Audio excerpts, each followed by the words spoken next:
Hello, everyone, and welcome to a night of finals. We have a division finals happening in the other sister channel, so I've been bumped here to the Nexus Gaming Channel 2 to do a Division D West finals between Fountain Snipers and All Random, All Middle Aged. And this is kind of fun. I believe I've casted one of these teams before with my beautiful co-host, Sil Coffee, and I did some digging around on some history. Fountain Snipers is our number one seed, but they've played each other. They've played All Random, All Middle Age. They've played each other twice during the season, and they've actually split both series very even, 2-1 on both sides. So it's going to be a tough matchup. This is a best of 5. This is for the big title of being like the winner of your division. So it's a big deal. And, wishing them all the best of luck. Some great games for us to watch today. Let's take a look at some of their map bans. It is a best of 5. So they do ban 2 maps on each side. We saw our team of Fountain Snipers going ahead and banning the 2-lane maps, which is the Braxis and BOE. Those are the only 2-lane maps in the rotation. Hanamura is not a viable pick here. So they have that. And then our beautiful people of the all random, all middle aged, or Arama, as they like to be called, went ahead and took out the Alterac Pass and Tomb of the Spider Queen. So some very spicy maps still left up that we'll see if we kind of get to them. Curious to see if we'll get to see maybe a Voltskaya in this series, maybe a Sky Temple. All of that stuff could be kind of fun to see in these matchups. But we're actually jumping over to Dragonshire, which Arama chose to go ahead and play on that. The top seed, which is Fountain Snipers, they liked it for first pick because it was 100% their choice.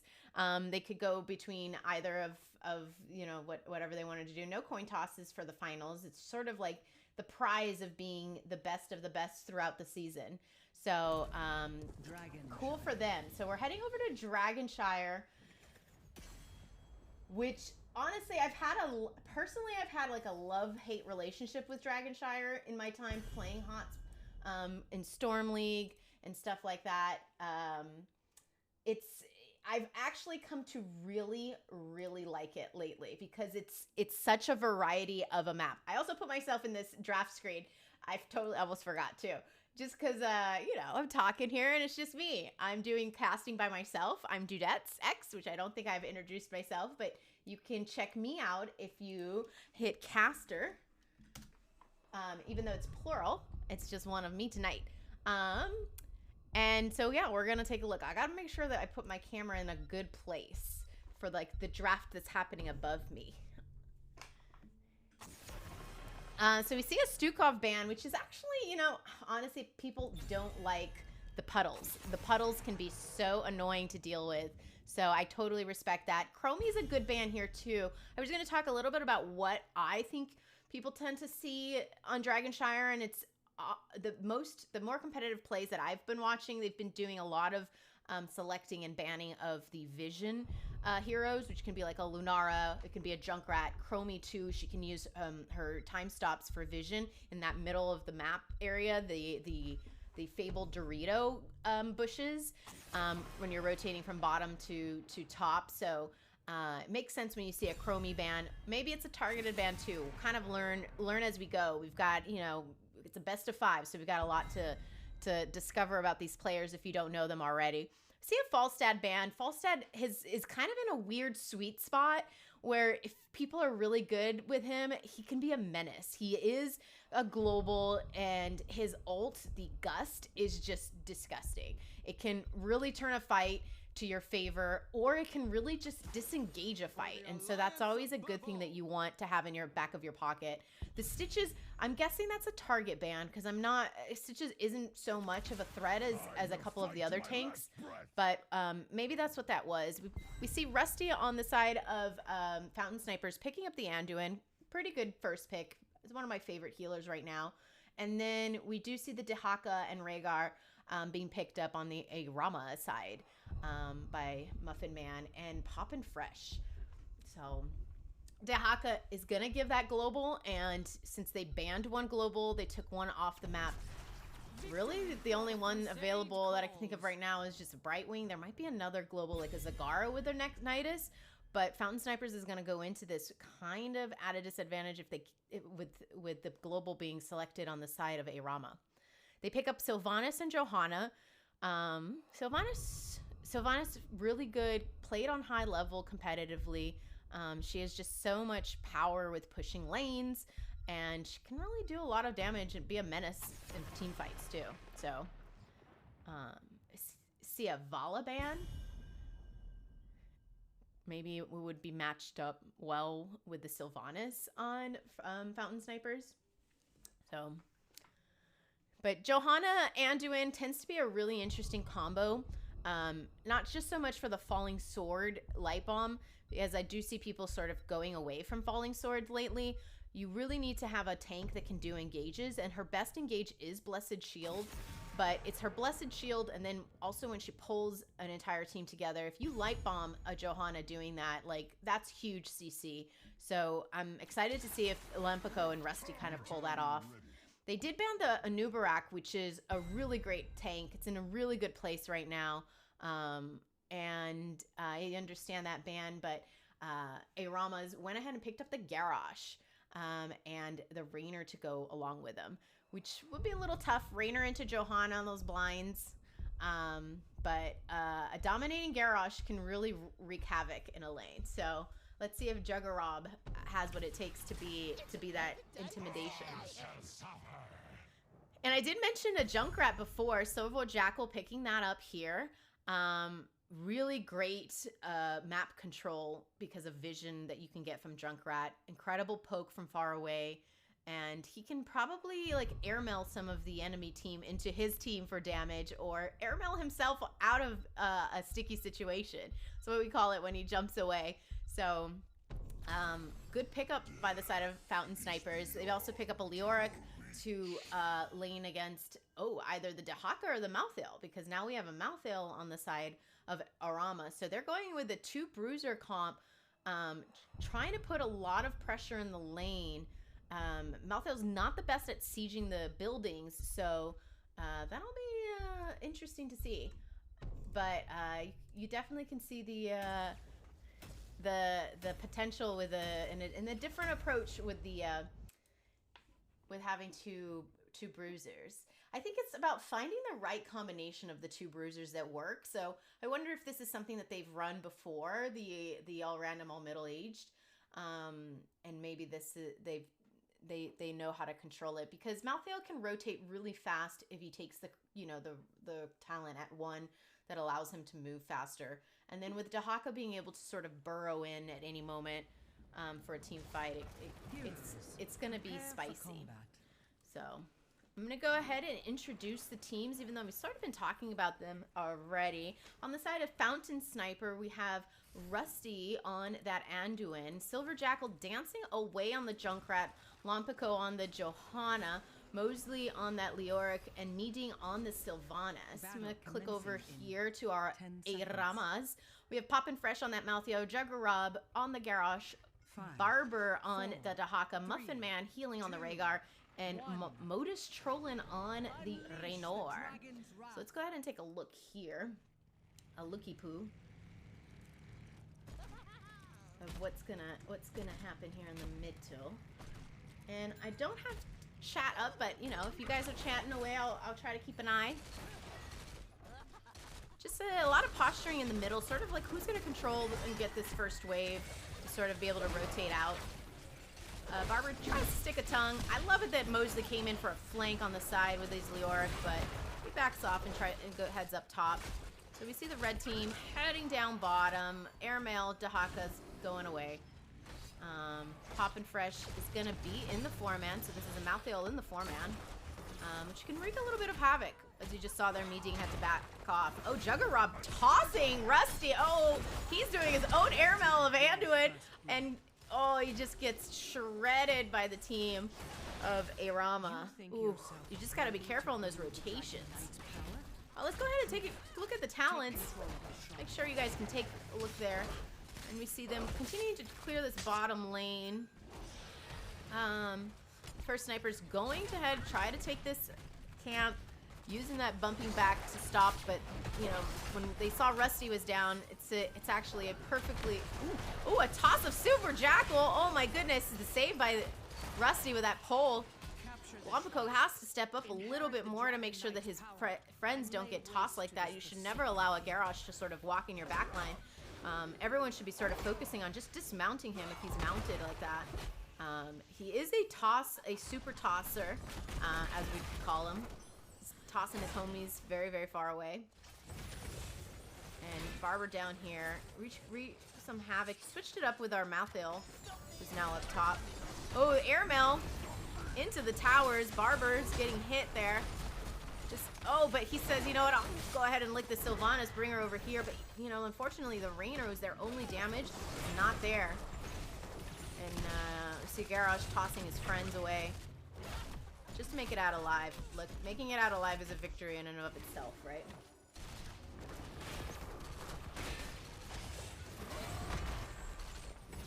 A lot of posturing, a great toss again. Kind of being patient. Make sure you got that Johanna before her D is back up. Does make it out alive. Oh goodness, the displacement on both sides is actually going to be horrendous for both teams to go fight into. I'm not going to lie. I'm not jealous right now. But we see pretty good control here on the side of Fountain Snipers. Using a lot of those tools in their kit. And basically making the Aramas having to back to reset their health pool and their mana pool. But it's fine because they have pretty good control up top. Poppin' Fresh just causing havoc for Mosley, and Mosley doesn't want to contest that. We do see the Dehaka kind of coming up, so I'm going to sit here a little bit. Oh, I'm so sorry I missed the Rhaegar, but I wanted to see this rotation and see how Barber was going to do it. Misses his tongue, but they do continue to hold top. That might have been a reason why the Rhaegar went down bottom. I'm sorry I didn't see it. My bad, people. Ooh. And my bad, that's moving too. And Juggerop trying to get away, but you know, it's a Junkrat. He just pokes you to death, so. And it looks like the rotation by Dehaka helping out Malthael top did result in the Leoric kill, so. And they're gonna go ahead and use the Sylvanas straight down here to push a little bit more, which is pretty smart. They don't have a Garrosh that they have to sort of be afraid of and cautious around and play around, so good value for any time you have a Sylvanas on your team.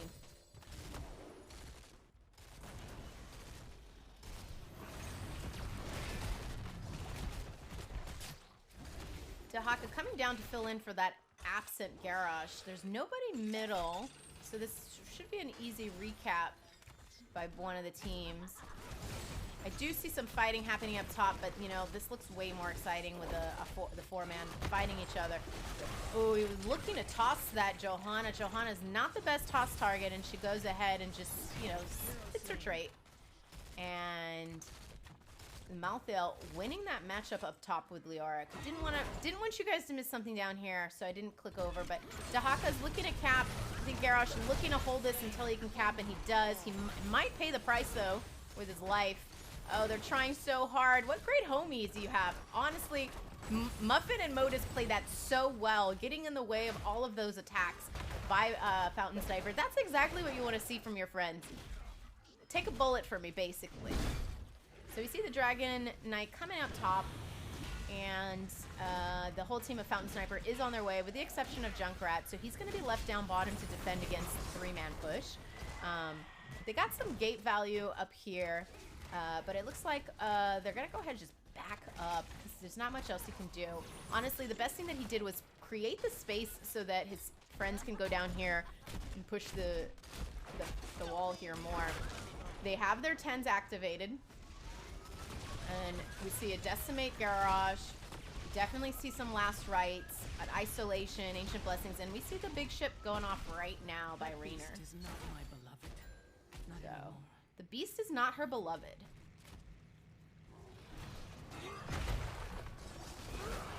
And using those ults, you definitely don't want to be fighting into it. Oh goodness, that ult Decimate so completely got that Sylvanas.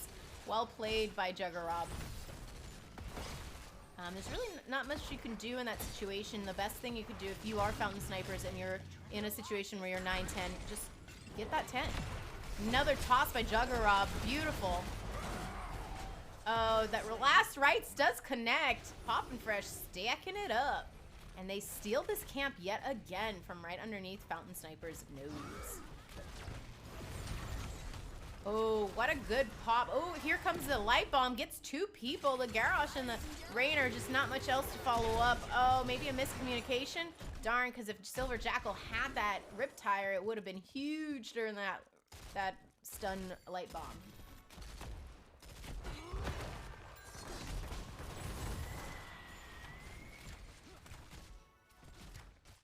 Alright. Kind of, you know, little tough matchup. It's amazing that we have the 5 kills on the side of Arama. They're just being really more aggressive with their Juggerab on the Garrosh. Very impressive. He's just, you know, he's fearless. He's just going in there, doesn't check the bush before he gets in there, and goes at it. Oh, the Blessed Shield comes out. Lompico maybe trying to find something, but it's maybe a little tough when you're fighting under that one tower that's still here. Just get some value, taking down that wall. Malthael again securing the camp for them. That's what he does best.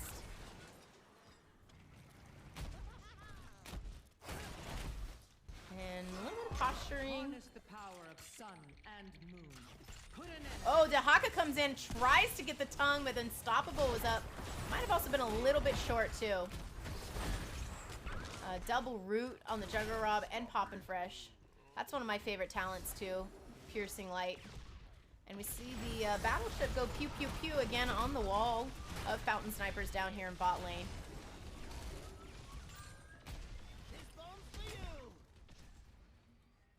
Ooh.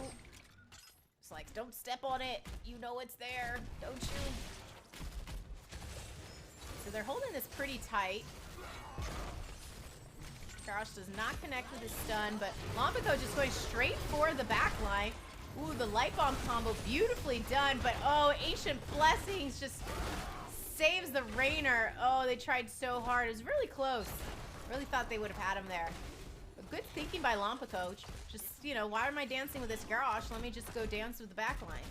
And Mosley made it down here to make it a 5v4, and he then secures the bottom temple. His top tower is basically gone. With the dragon pushed, kind of a tough one to stay up there to defend it. Red team has destroyed a fort. 13s are on for both teams.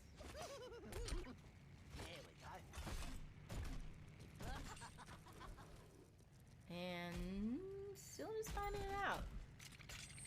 Our Malthael going ahead, getting those camps. One of his specialties. And Mosley traveled the map, went from bottom to top, and might secure the top point too. He just doesn't know where the Dehaka is. They're not showing the Dehaka and Malthael. So he might be a little bit cautious on his way over there. Does know that at least one of them was on that camp. And you see the range by Fountain Snipers here at work with the poking of the Junkrat. Ooh, the roots, and then the roots. Juggerab can't move. Ooh, Blessed Shield comes out, followed by the Riptire. He does toss Lompico into the tower itself, and that might cost Lompico his life, but oh, Rusty, you're such a savior. And then he tries to get Garrosh to stop chasing, and it doesn't work. He does have that Unstoppable. Oh, Lompico is isolated from his team, but I assume in comms they're telling him, you're good, homie. Just keep walking. You're good. I got you. Oh, he got tongued back in without the full health, waiting for his full health to regenerate. Don't really need to fight for this so hard because they do have the Leoric securing their top tower, so I would say get your health. Get your health reset and then re-engage because you're also outnumbered here. They have their 5-man coming in on the side of Arama. With Malthael rotating middle when we had Bowerburst securing that tongue.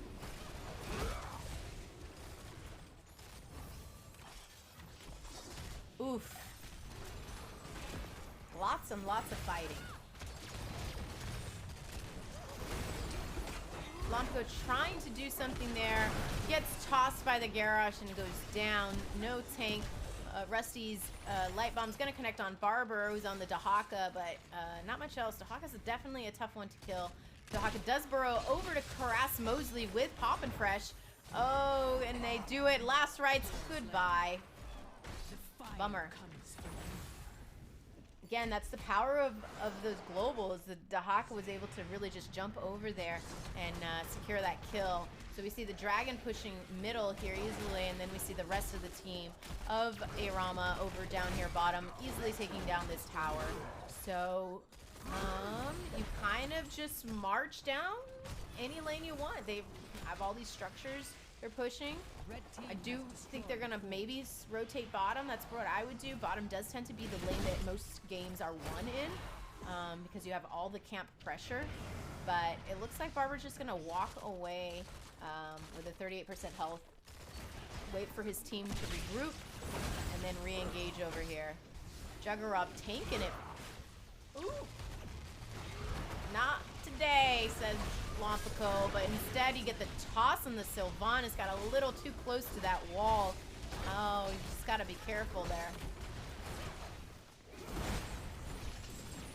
And they take down the middle gates. And we see them at 18-16, so they're well on their way to get the 20s right here.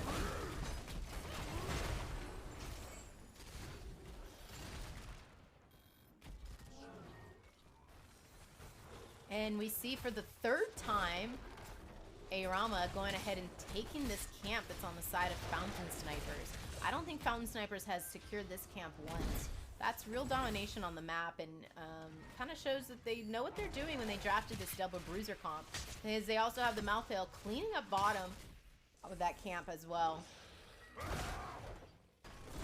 Honestly, just really impressed by Juggerob's Garrosh here. Incredible plays. He just doesn't even care about the Johanna sometimes and just walks straight through and just able to get to that back line of Fountain Snipers. See where they're rotating up. We see Poppin' Fresh going ahead, clear in middle, just continuously applying that pressure. If anything, I'm pretty sure they're just focusing on getting their 20s because once they have those 20s, it's a huge advantage for them to push. This is the Great Visions, you know, is being secured here by Arama. I love it. I call this the Dorito of Death. It's, you know, Bermuda Triangle as well, some people call it, but this is what you want to be doing. You want to always be giving your teammates vision, and when you have two high health targets like a Dahaka, like a Garrosh, it's kind of an easy thing to do. It's a little bit why vision heroes are so important on this map. Prepare yourselves, heroes. And Juggerop trying to check that. Great slow totem by Muffin Man. Because we do have the 5-man of Fountain Snipers all the way down here together. And we see them just sort of painting the map camp red, with the exception of the one bruiser camp on the side of Fountain Snipers. And they have their 20s, so if I was them, this is where I'd say, let's fight, fight, fight. Use your advantage. Is dead. Remind this kingdom of his strength. They're rotating down here, but we do see Barber being chased by Mosley, gets caught up in the Entomb, but then he just burrows away, unfortunately a little late on the silencing arrows by Sylvanas, so that's down now. And what a great heads-up play by Barber to just basically click the Z in the next bush over. Really impressive. So the entire team of Fountain Snipers up top, and they easily secure that point, but at the cost of giving up the wall bottom.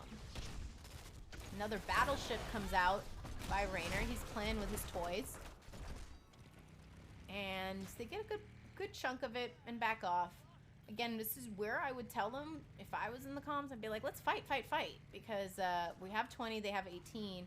It's a huge advantage. We know Leoric's top. We're also seeing Junkrat bottom. So this could be something they could do here. But someone's definitely pinging danger, Will Robinson. And I wonder if it is the blue team doing that with their lack of vision of the red team here in the bushes. And we just see Rob kind of charging through. This is where you need to stop your Garrosh. You have to dismount it. Oh, and Tomb comes out. But he gets easily just jumped on by everyone on the team of Arama. And, oh no, we see a light bomb go out. I'll just say misclick. Last rites continuing to stack here for the side of Arama. And this camp's back up. And so they're going to take it again for the 4th time. So really just not allowing Fountain Snipers at all a chance to get this camp. And they're also going to go ahead and secure the Dragon Knight. And with this camp and a Dragon Knight bottom, it's going to be tough. 21-19. Leoric's down. We have Sylvanas up top trying to escape from Barber. Oh, goodness. I don't know. Barber's got her. Oh, 13. Oh, the minions take her down. Oh. And now they're down a damage dealer here to stop this Dragon Knight push. Lompico's up top trying to clear, but really the priority should be down here. Oh, Juggle Rob gets Ancient Blessings on him right away, right? Ancestral Healing. Oh my god, Ancient Blessings is freaking Deckard's thing, right? My bad. And I think this is going to be a win here for Arama. See the 4 going down. They have camps. It's just a lot going in favor of them right here. It's just too much pressure. And when you had your Sylvanas, who's such an important damage dealer, go down like that, makes it a little challenging to come back from. So let's go ahead and take a look at the game summary when it pops up here. Oops, let's get this down so that you don't see my distracting. Ugh, go away. See if there's anything interesting to take a look at here. I think, you know, it really comes down to the amount of soaking that Arama was able to get from their double bruiser, and really just kind of effortlessly and well done communication between the Malthael and the Dahaka about who's covering top, and clearly really good comms so that Dahaka knew when to burrow in for these 5-man fights. So very exciting gameplay and team gameplay. That's really what you want to see in some of these matches. You are 5 people in a comms, and you know, it's a long season and we're at the end, and that's the type of synergy you want to see coming out of them. A lot of damage that came out of the side of Fountain Sniper. I think they just got sort of overwhelmed by all the bodies on the side of Arama, with the Garrosh just able to step right through the Johanna and get to that back line. So very, very tough. Tough. But that was only game 1. Let's see where we go next. Let me update my screen here that we have our winner. I don't know where we are going to next. I'll just wait for the lobby. I did want to do something here for you wonderful people that are sticking around and wanting to cheer people on here. I wanted to be able to see my chat.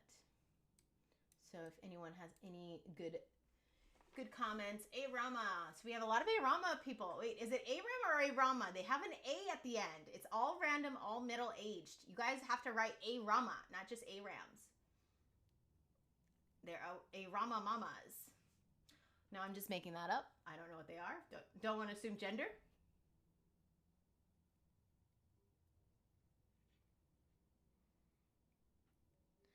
See some Lompico fans in the chat. I'm just still chilling, waiting for this lobby to pop up. But some really good maps still left up, as you guys can see here.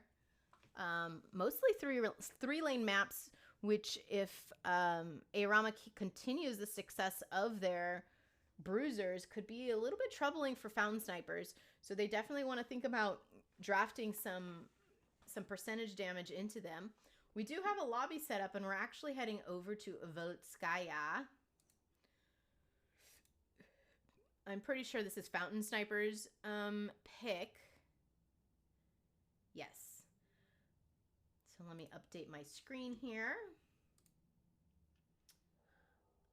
Kind of excited for Volskaya. I don't get to see it very often. I know this is not Fountain. Is this Fountain Sniper's pick?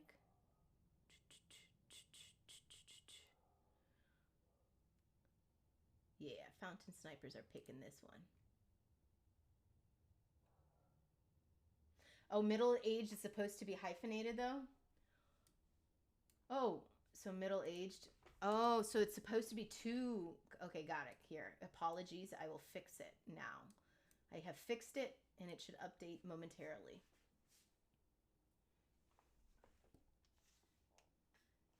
Best of 5. Yeah. Wait. It does not say best of 5. Oh, goodness. Because I had to clear it. This is D West. All right. I've updated. I had to clear the overlay controller because it was giving like 2 wins already to Fountain Snipers, and I didn't even have a 2 selected. So,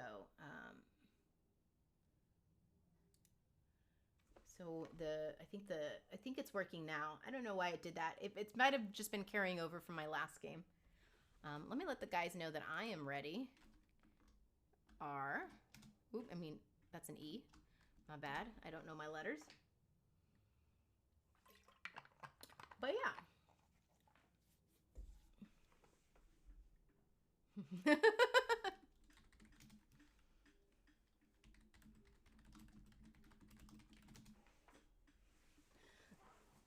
All right, so everything should be fixed. You got your score correct. Middle age is supposed to be hyphenated. It's hyphenated.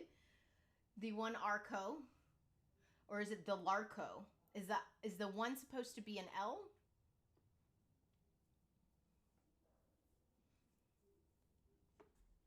Silver needs a second, so we're going ahead and hang out for a bit.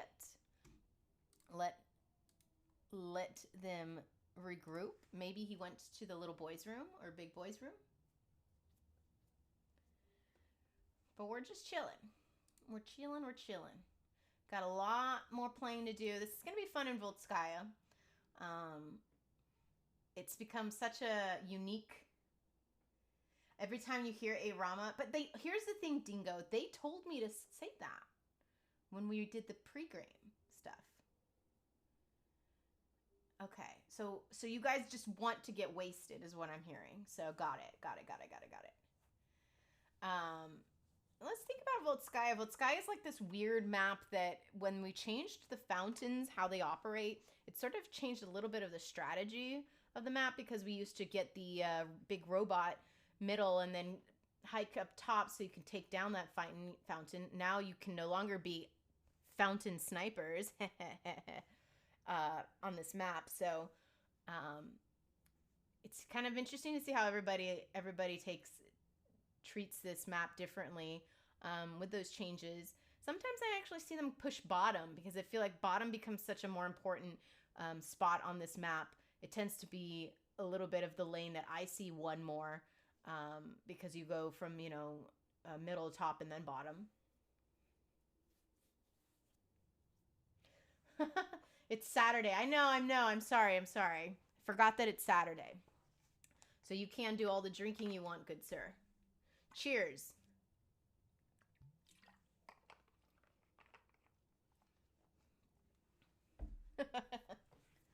If you need the action of this cast to support your alcoholic habits, sure. Will oblige.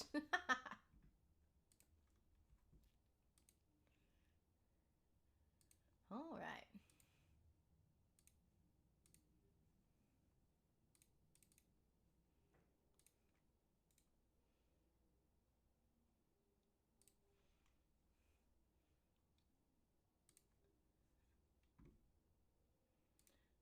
This is my DMCA list, so hopefully everyone enjoys it. It's a little bit nostalgic. Oh, I'm always ready. Clink, clink. I'm doing a sparkling water, flavored sparkling water, so. Oh, I'm so sorry. Apologies, good sir. All right, so we're popping into this draft screen, so you'll get to see me hanging out. This is my drink. I have a soda stream. Got it before the pandemic, which was probably the best decision I ever made. Because then during the pandemic, when it started 2 years ago, I never ran out of soda. Never had soda issues because I was making my own. The only thing that I did run out of was the CO2 because for a while we were having a CO2 shortage. But I luckily have enough stocked up at the time that it didn't affect me. So we're seeing the same bans coming out of both sides. So at this point, I'm convinced that these are targeted bans. These are hostile bans that they don't want to see someone on the opposing team playing them. We see the Stukov again from Fountain Snipers, and then we see the Chromie coming out again from the Aram or Arama. Kind of like the rolling of the R sound. So we'll see if Fountain Snipers make some adjustments in anticipation of perhaps a double bruiser comp again. They're taking out the Anub, which is a really good tank to take out. I've actually really have been enjoying playing with an Anubarak on my team. I play heals, so my favorite combo has been Anduin and Anubarak. Like, it's just gross. We see Sylvanas being taken out by the Aram team, and, you know, some respect ban. We'll just call it that, respect ban. They didn't like me being on that, and the cheesing potential, the push potential is there, given the right opportunity. So I totally respect that. Sylvanas ban totally makes sense. Soda streams are so fun. Yes, they are. I absolutely love mine. I highly recommend it. See Leeming being picked up on the side of Fountain Snipers. The thing about the Soda streams that I learned is that you don't need to buy the syrup from Soda Stream. They do have very, you know, I do a lot of the sugar-free syrups, and they're very overpriced. And what I discovered is that once some of the other companies like Crystal Light started to make their own kind of squeeze flavors for enhancing water, that's what I buy now. And it's like $5 at the grocery store, and I can buy it whenever I'm there instead of having to order constantly, because there was a shortage for a long time of like Diet Sprite, or Fountain Mist as they call it. We see some sexy picks. Greymane, I call him Grey Daddy, because I'm always so impressed by anyone that picks a Greymane and all the damage they put out. And then Blaze being picked up by Poppin' Fresh. We see Lombico saying, I don't want to give you Garrosh anymore. I did not like it.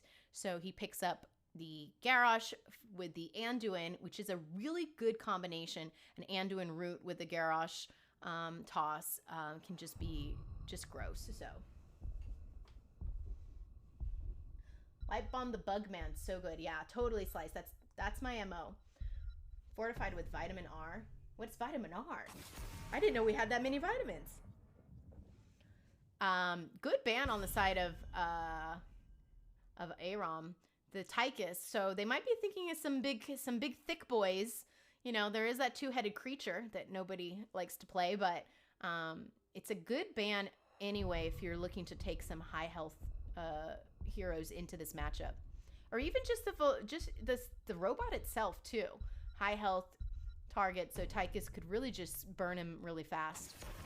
And the Rhaegar ban for Fountain Snipers, just looking to, I guess, get the puppy out of here. Cool. This is like a really good song for draft. Just have Mortal Kombat playing.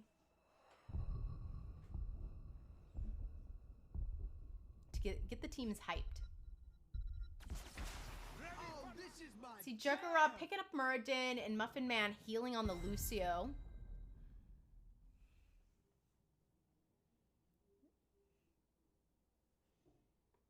Oh, old school Simpsons joke. Oh, yeah. I'm not too familiar with the Simpsons jokes. I did watch it when I was younger. Gave up on it after a bit. But go back to sipping your whiskey. Am I helping you get wasted or not? Meeting picks up the Vala. And Mosley comes in with the Gazlo. The Gazlo Deity. He's ready to throw some punches. And do we see another bruiser coming out of Aram? Or do I say Aram? What will Barber do? He had the Dahaka last game. This is not a good Dahaka map. There's not enough burrowing opportunities. And he goes ahead and plays the Lunara. Ooh, spicy. Spicy. I love a good Lunara. She seems to be in an interesting place, which is so weird to me because at times the heroes just kind of go through like these waves where Stukov was in a really, really interesting place for a while, and then now I feel like he's fallen off. Lunara was always just thrown around as, oh, you're fake damage, you're kind of useless. And then now she's being picked a lot. Even in high competitive play, I've seen her picked a lot. So, excited to see what Barber can do here. A Ram. Sip. Yeah, sip. Gotcha. Yeah, Slice, that's a really good point. It's like you have a Lucio here to sort of boop the Garrosh away. I anticipate that they're going to have a little bit more sense of how to deal with the Garrosh since they play Garrosh themselves. I had a feeling that Fountain Snipers weren't really dealing with it the correct way that I would expect to. For me, it's like dismount, dismount, dismount. Don't let him get near us. You know, like that's the biggest thing. And that's generally where I like playing Jaina into Garrosh, because you slow his approach too. Have him waste is unstoppable, right? So, so we have Rusty out of cards. He said so. On the Anduin. Silver Jackal, who wants to have fun with the Li Ming. Mosley's on that Gazlowe meeting. Picked up the Vala. And Lompico playing the Garrosh. We have Poppin' Fresh on the Blaze. Barber hopping around on the Lunara, which I'm now calling a llama as well. Juggerob playing Muradin. Muffin Man on the Lucio, and Modus Trollin on the Grey Daddy, as I like to call him. Although you have to earn that title for me. So, Modus, you're just on Greymane right now. Let's see if you become Grey Daddy by the end of this match. I do call the Lunara the llama because a person on the Wild Hearts team, the Wild Hearts CCL team, he likes to play him a lot. He's from Peru, so we've dubbed her the llama internally.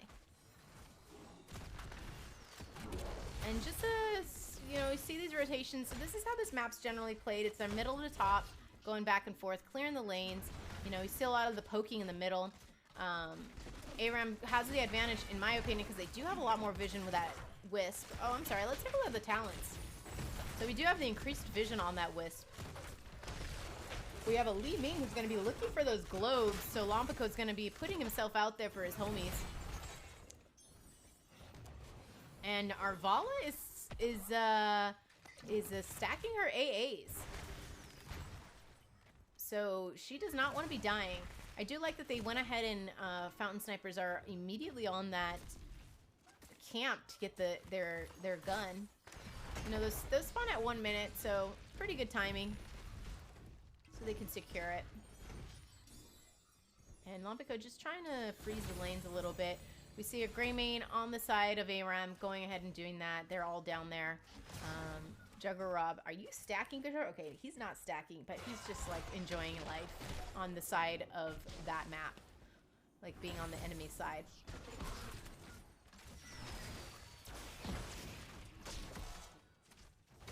Oh, Silver Jackal is a God Li Ming player. Good to know. Good to know. We'll keep an eye on that. Keep an eye on it. Right now, just kind of like doing the standard, keeping everything even. Lompico maybe a little bit out of position, poking. Generally, you want to do that if you have your homies with you. Homies were up top. Poppin' Fresh, coming in, wanted to throw some oil. Say I was here. And move on. Juggerob, again, oh gosh, he just wants to live on this side of the map. And Modus Trollin is like, I'll be with you, bro. He's like, nah, just kidding, just kidding.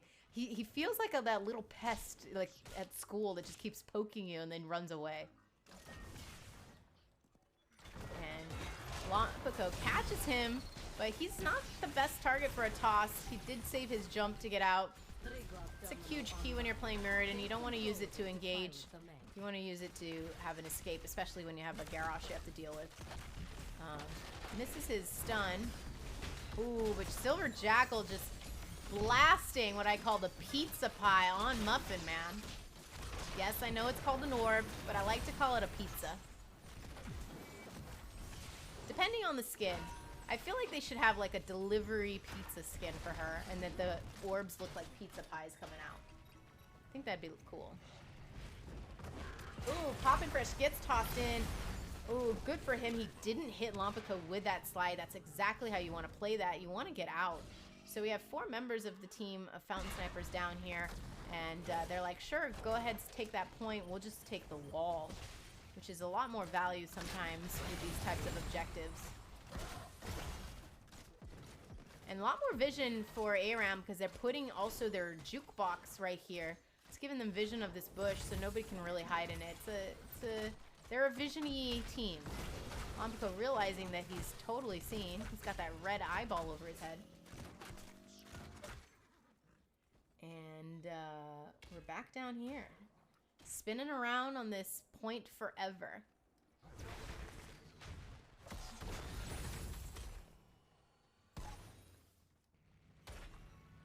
Kind of all over the place. see it a little bit contested, but you know what? They really do not care. ARAM just does not care. They want to just push the tower. They have great siege, honestly, with Greymane like this. So, and they're gonna get this easily. In response, we see Fountain Snipers going ahead, pushing middle with their robot. They have both of their damage dealers inside the mech. Not sure that's the best idea, but for now, they'll take it. They gotta look for that flank that's coming up on them because they know that the entire team of ARAM was top. Good stun by Lompico to slow down their approach. They don't hit the tower just yet.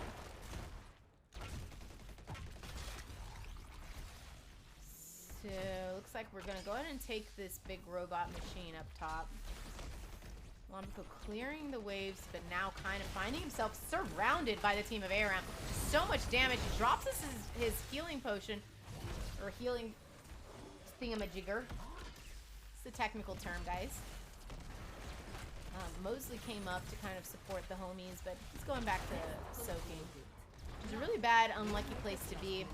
He put himself in that bad spot.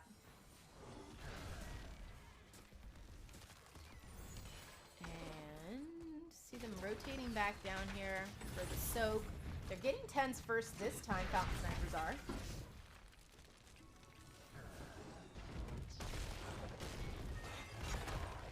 Again, ooh, looking for that Muradin, but he's just gonna jump out easily. I want to see if they want to go ahead and push middle. It opens up the map for them a little bit too. You got your big pizza pies coming out, so I don't see why not. But 10s are online for both sides. Ooh, a light bomb on. I assume that's probably not the right target, but it ends up getting the Lucio. Oh, but everyone's so low. So much poison damage going out. Rusty's a little bit slowed. Oh no. They just get out with slivers of health. Good engage by the side of ARAM. What looks like to be a dire matchup for them with all those stuns. It just became a poison opportunity for Barbara and the Lunara to just chunk at the health. And you know, when you have a Grey Daddy, yes, Modus might have now become Grey Daddy status. Makes it a little bit difficult for your team to get out.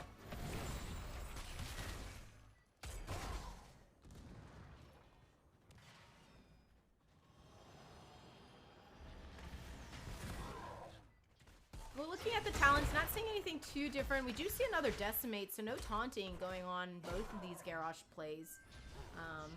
Vala picks up our turret. Rusty does. Oh, dang healers come in and steal the turrets. We have items on both sides. Turrets on one side, and we have the healing beacon on the other. And Lompico really anchoring this bush. Really great job of that, but oh, he's just getting the bullet and the jump. Oh, but fantastic pull by Rusty to save his tank. That's a tough one for him because there was just so much damage. An access terminal will be online in a moment.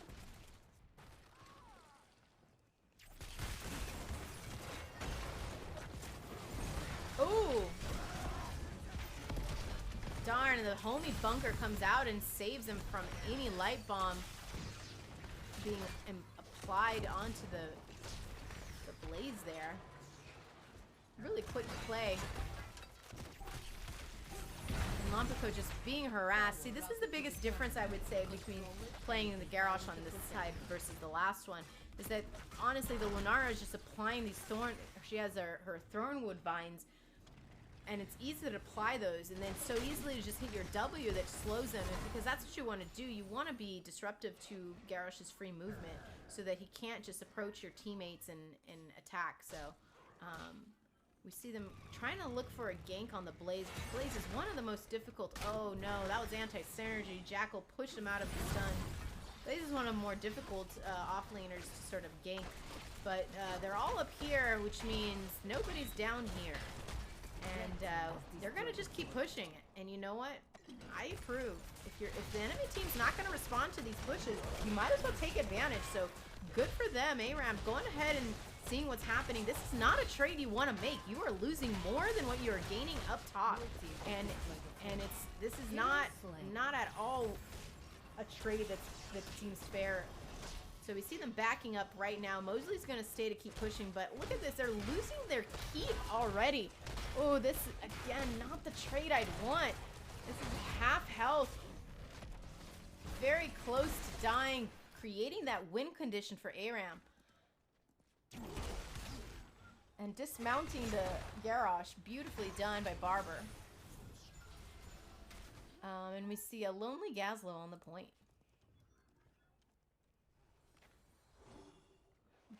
Looks like Lompico still wants to go out and grab them and do something. That's a little bit of angry playing because they lost so much bottom. We do have a 5-man though now on the side of ARAM to push them off of this camp, and they go ahead and secure their turret, and they're like, you know what? Let's go over here. Garrosh is middle. And this is not a good rotation for Lompico. He should be with his team. Oh no, and they do lose the Vala, having to use both of the turrets and gaining nothing for it. We see a lonely Gazlowe in the robot going ahead to push top, trying to even out perhaps the damage that was done bottom, but with 6 teams online and a Vala down, I don't disagree with this decision to go ahead and keep pushing bottom.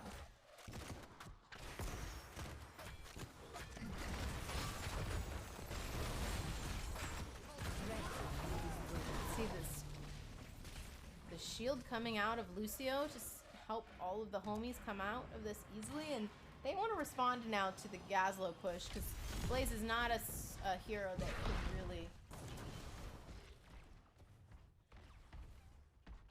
really defend this, but Gazlowe knows that they're coming, backs up, so interesting.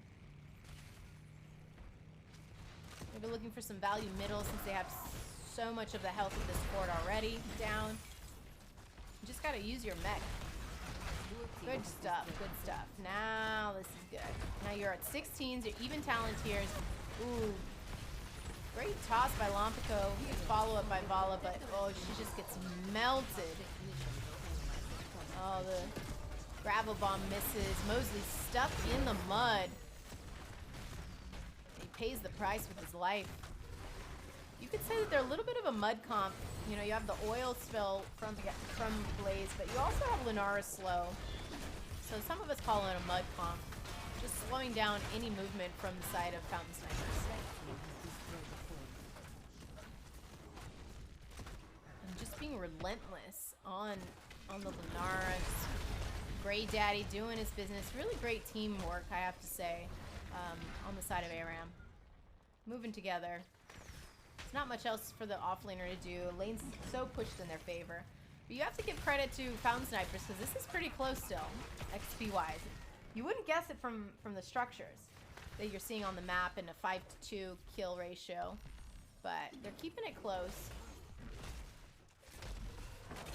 A lot of soak they could get bottom, help catch up.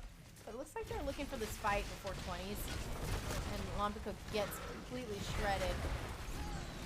Shield comes out from Lucio, bunkers out, gravel bomb. It's a lot of damage being thrown, but nothing's dying. They do get the Muradin. Good quick thinking from ARAM to get that healing beacon set down. They do trade. A trade is better than a loss, really. And now they gotta defend their core. 3 Catus. And that fight wasn't so terrible because it also kept them, again, still in range. They're not completely behind. You know, they're almost going to be 18. It's 18, 19. So that's what you want to do. But maybe chasing too much when there's a lot to be done in the lanes here. It's true, no tank. So they toss over the Blaze. Blaze gets a huge 3-man stun, meeting, brings down the Vengeance. Oh, and Blaze will just living in the back lane. This is such a tight corridor. It's very bad for the team of the lowest health heroes. And that is Fountain Snipers. And Silver Jackal gonna be chased. This is a difficult one because you got a Muffin Man who's got skates. Oh no, keep running, Holmes. Ooh, Mosley with the save makes it out with 30 health. That's a good homie. And Modus doesn't give up yet. Trying for the stun on Mosley. Misses. And we got 4 homies in level 20s with death timers at 10 seconds. So, ooh, staggering those deaths, very good. Huge shield comes out by Lucio, keeping them alive so they can just attack this relentlessly. And that's another victory for the A round.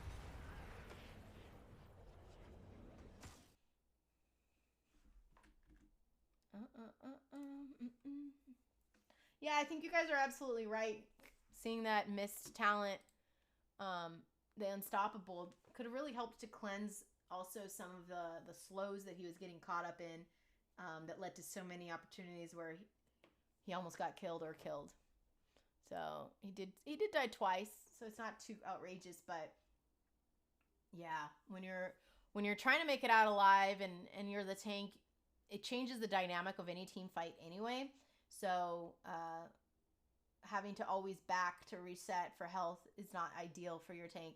So I think definitely not seeing the Unstoppable here was probably a missed opportunity for the side of Fountain Snipers. But really great play. You have to give credit where credit's due. All random, all middle-aged did a really amazing job.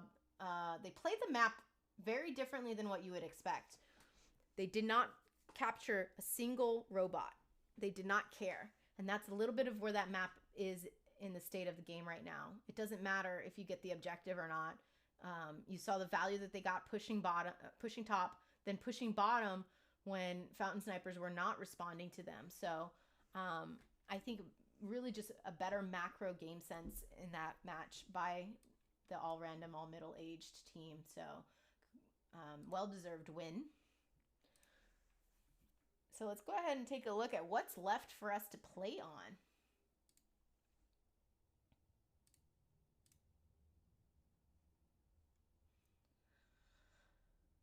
Well, again, 3-lane maps are still left up here to choose from. Maybe we see some Towers of Doom, which is, a huge comeback map. Everyone likes to play on it. Infernal Shrines also like one so commonly played on. Surprised it hasn't been picked just yet, although I do appreciate them not picking it. Cursed Hollow and Sky Temple, huge macro maps, huge distances between the lanes. Cursed, kind of fun because you have the 2 bosses that you have to consider at all times, right? So, kind of a fun pick that they could go with right there. So just waiting for the lobby to be put up. But overall, we've seen Garrosh play on both sides and played very differently on both sides. See, the loss of the Unstoppable might have been a huge problem. And just a lot of just the synergy on one side versus the other made it a little bit tough. Little tiny bit. Tiny bit. But some really interesting games so far. I'm enjoying it. I hope you guys are enjoying it too. Very competitive. Makes sense why these teams were so neck and neck too. Because they do keep the gameplay and the XP close. And it's just when those critical moments happen, those kind of game-changing moments is what favors one side so much more. So still waiting for the lobby though. Not sure what's going on. Guess we're brainstorming really hard. I mean, we only have 4 maps to choose from, guys. So I would take bets on where you guys think we're going. But I already know. I'm going to show you in 1 second. It's going to be a doozy. It's going to be a fun one. We're going to Infernal Shrines. Let me try to see if I can figure out who picked it. They don't really tell me, so I'm sort of guessing. And I'm going to think that the all random, wait, no, I think, wait, hold on. I think they picked this, and I think they picked this as well. Because it looks like Fountain Snipers is having first pick, so I'm going to assume that that means they did not pick this map. So we are a best of 5, and we are up 2-0 for all random, all middle-aged. So, yeah, Towers of Doom would have been fun, Arco. I agree. Towers of Doom being that, oh, wow. It looks like the other game that's being played is going into a game 5. Very exciting. I have a friend that playing right now in Regen Rebel in the other division finals. So on the other Nexus Gaming channel. That's why we are on Nexus Gaming channel too. Oh goodness. Let me make sure that they know that I am ready. I always forget. I gotta tell people I'm ready. So.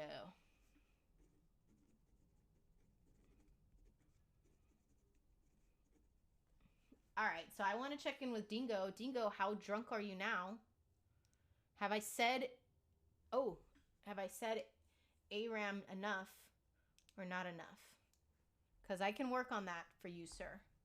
Sir or ma'am. Don't want to assume gender. Silver has to go to the bathroom again. I'm just going to assume that.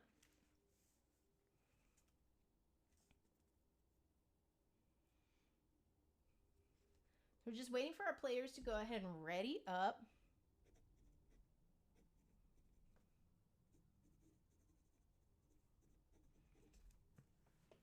And we'll be jumping into this next one momentarily.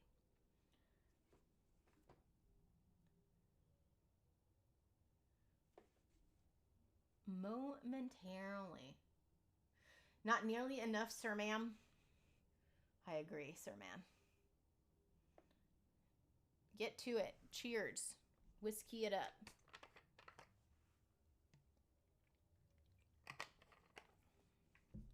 I'm in California, though. I'm more of a wine gal.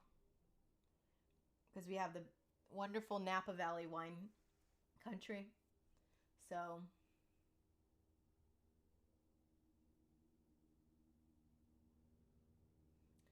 my title is the Supreme God Emperor of the Republic of Alberta.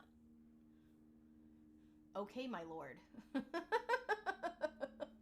I guess, is that the correct term? Moose Cannons, welcome.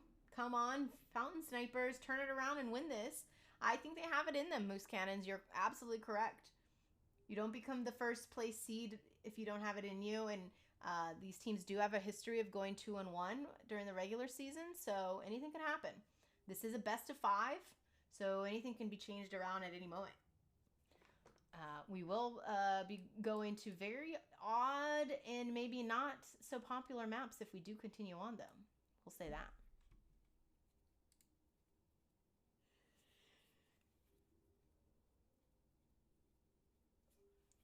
So holding out for our players. I think that's true, Ronak. It always helps that we don't have it feel so one-sided. At the end of the day, we also want some good games too. And I've seen Fountain Snipers before. I've casted a game of theirs in the past, and I know that they have it in them. So I'm very impressed though by what ARAM's doing here. They seem to have been together for a while. I don't know if anyone knows that in the chat, how long they've been a team. I'll ask them if I get a chance.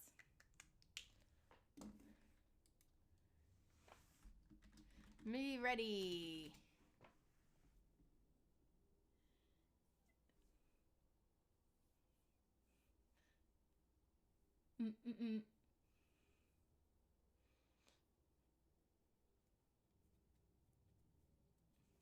Well, I could take a look here. Why don't I do some exploring of how their season sort of came to be.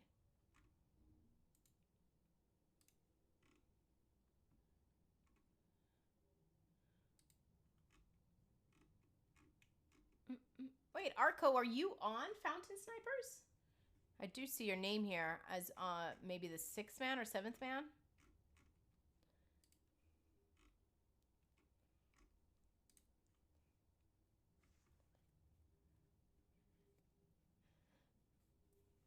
Yeah, it looks like Fountain Snipers definitely had a good run in the season. Getting a lot of 2-1s, kind of rarely 2-1 themselves. So, really getting some domination points, because I think you get extra points if you do dominate your opponents.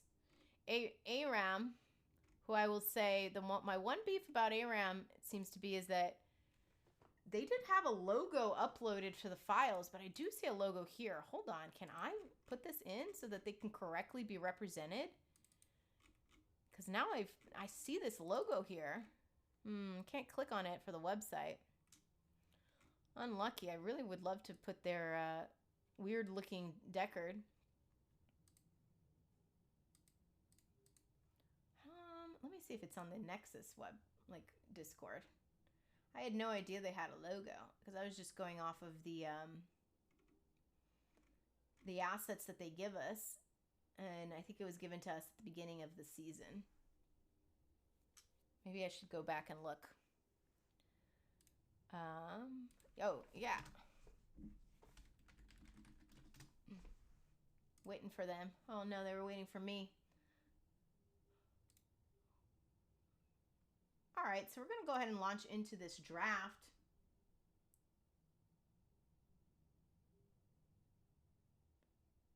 Oh, Slice, your husband is popping fresh. Oh. Infernal Shrine.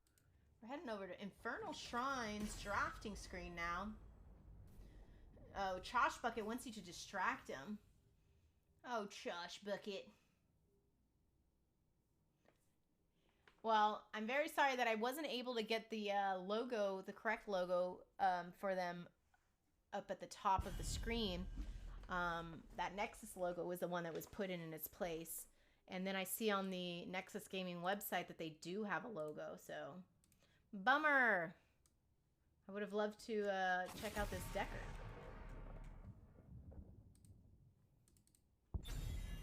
I don't know why it doesn't let me.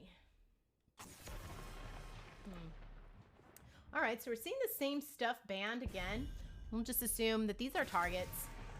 A good global hero being banned out by the side of Fountain Snipers, Dahaka. Totally understand that. Infernal Shrine's big map, those quick rotations that Barber had were so costly for the team of Fountain Snipers. So good to see that. Good to see the heads up play. He's locked himself in the office. Oh my. He's a gamer. I see Sonya banned. Sonya can be really good to securing those monkeys on the Infernal Shrine objective. Generally, you do see a Hogger kind of banned here or played here as well. Because if you really know how to do the rotations correct, he can do those infinite spins around any of the objectives, and you just sort of play around that. When it's done effectively, it can be really, really clutch. Sylvanas being left open, meeting said mine, mine, mine, and then Modus trolling back on the Raynor, Muffin Man taking the Anduin from Rusty, who I believe has played it twice now. So maybe they're thinking of some special combo themselves, or maybe they just didn't like the Fun Police, because for sure he saved a lot of people on his team last game. We do see Fountain Snipers picking up a global, which is the Brightwing, and the Fireman himself, Silver Jackal, on the Kel'Thas. So very cool. We do see a lot of information on the side of Fountain Snipers. They have their 2 assassins already showing. Sometimes that can be a little rough to show that early, because then now the other team knows exactly how to counter it. But the good thing is that they also have the Brightwing on their side. So Spell Armor, Brightwing won't be a problem with anything that Kel'Thas does. And we see them banning out Mosley's Leoric. Leoric's so fun to play on this map. I love him. I love playing him in general when I get the chance. I normally heal. It's just being able to rotate to join your team in a 5 fight, and you'd pop that in Tomb. It's such a game changer. Your team's waiting for it, looks for it. It's so much fun to do. So very cool. And we see them banning out the Blaze. We had a Blaze last time, popping fresh on that one. So no mud, no muddy mud so far for ARAM.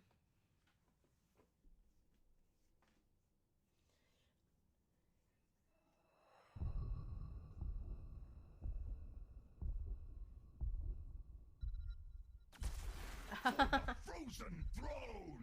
And the Anub'arak was left up, so maybe that was target banned by Fountain Snipers in the last 2 matches. So we see Anub'arak picked up, popping fresh on the Imperius. I doubt that that's who their offlaner is. I totally believe that they might be picking up something else to sort of offlane. Imperius is not the strongest at it. We will Lompico picking up the Varian. Good counter for Anub'arak to sort of... You have the shield breaker and just being able to taunt pretty good. But you do have an Anduin that can basically cleanse a taunt by pulling his homie out to safety. The no fun police Anduin. And Mosley picking up the Gazlo again to help soak those lanes. He did a pretty good job. He felt like he was a little bit alone most of that last match, though, I have to say. When he got in that Voltskaya robot all by himself, it was like, okay, friends. And as I expected, Malthael picked up because to sort of assist Imperius' soaking ability. That's a lot of CC on the side of ARAM. Poppin' fresh on... Oh, wait. Are they switching? Are they not? Hello? Oh, there you go. Barber will be on the Imperius. Poppin' fresh will be off-laning with the Malthael into the Gazlo. All right. Looks pretty good. So they're gonna try to go ahead and do the 2 bruiser comp again. So we saw how effective it was the first round.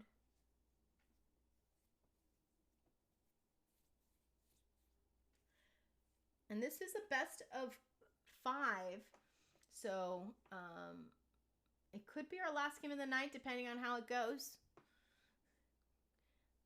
Hopefully it's not. This has been fun to watch both of these teams just duke it out.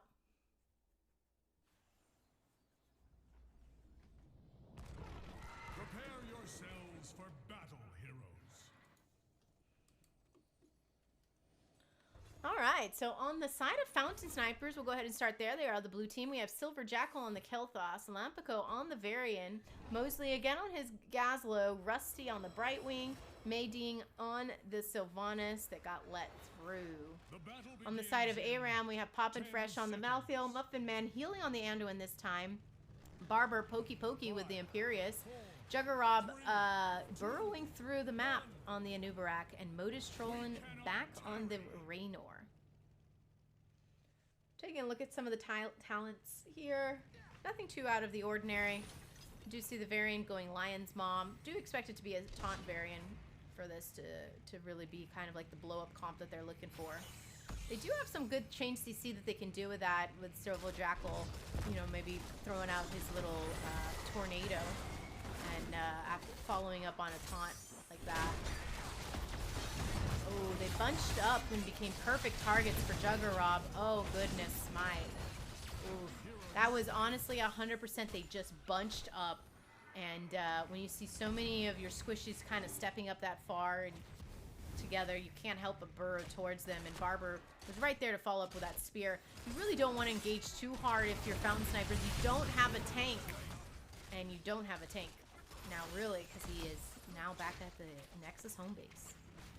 So, and we saw sort of what they decide to do when they get these advantages of the tank being down or kills being done.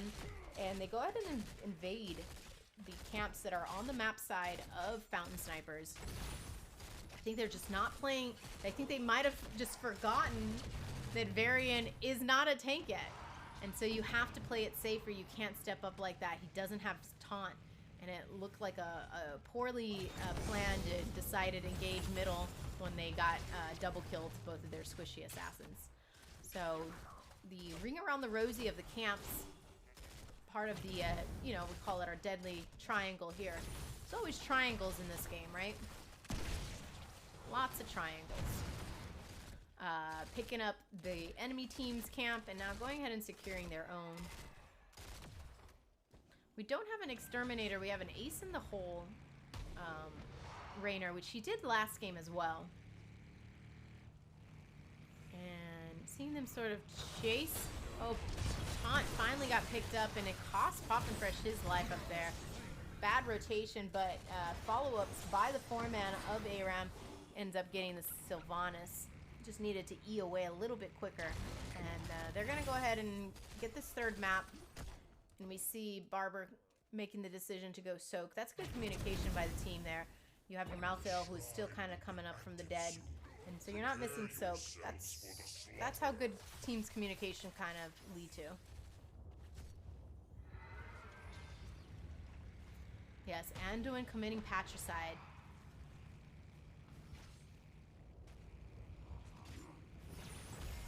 Ooh, Muffin Man spotting out Lumpico.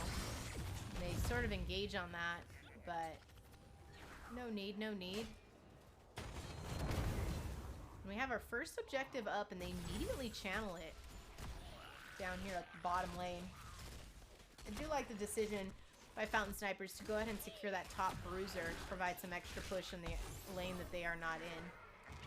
And they come down here trying to engage. They're engaging, though, all from the same channel, and it just becomes so easy for Juggerop to stun multiple of the team of Fountain Snipers. And Popinfresh rotates down to poison the Sylvanas a little bit more. Lumpico doesn't know that he's down to Sylvanas and gets caught up in all of the CC that ARAM has to offer. Oh, it's just endless. And you really see why the Fun Police is going to be missed on one side versus the other. If you had the Anduin, definitely could have pulled that variant to safety, but I think they played it pretty smartly in the draft. Mosley, just bad rotation. You don't want to be going through where the bushes like that, especially by yourself. Gets caught, and Barber with such a fearsome spear. Good disengage by Silver Jackal. And it's 35-0. Looks like they're easily going to secure this objective. So it's a question of what do you do with the time that you have. And looks like they're just going to wait for this to come out here. I would definitely ping for your teammates to back up because the Lumpico wants to be soaking up this jump by the John Cena. Great pull. Really well done. It's exactly how you want to play that. Pulling him as far away from the enemy team as you can. Maybe not so much so that he doesn't get attacked by both towers, but hey, that worked out to their advantage there. They got it down pretty quick. They just lose a wall. And are we checking the bush? Thank goodness we are. But they're so clumped up again. Oh my goodness. This is just not good positioning by the rest of the team, and you're just following your tank like that. Great TP by Rusty saving Lumpico. Otherwise, he was a dead man for sure.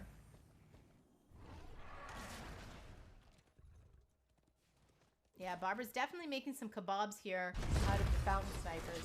And they're going to go ahead and secure this bottom camp while we see ARAM kind of just anchoring these bushes. This is such a bush-heavy map. It's exactly what you want to see, and they have, again, the advantage that they have two really beefy heroes that can just counter anything that's coming their way. So I'm definitely not envious of being a tank playing into that right now. Hero slain. Oh goodness, I'm so sorry, I missed that. I'm sure that was the taunt being used to secure the kill. We have 10s coming out on the side of ARAM, which includes Last Rites again. We have the big battleship. We're doing Angelical Armaments instead of the Kidnap play. Light Bomb and Cocoon. I'm very excited to see if they're going to do some good combos of this Burrow in Light Bomb, because those are absolutely my favorite combo to make right now with an Anduin and a tank.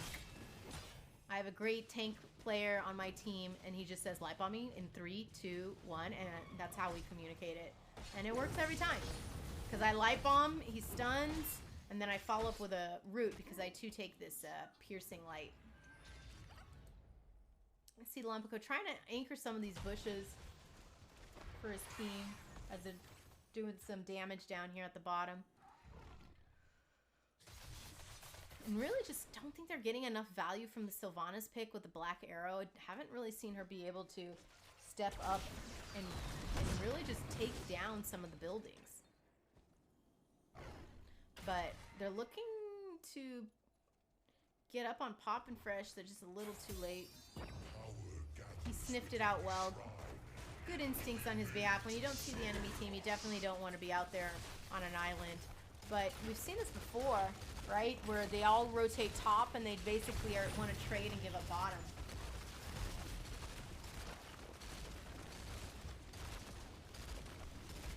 Yeah, Dingo. Imperius doesn't want to kidnap. He's not a kidnapping kind of guy, but Mobius is easily going to get this.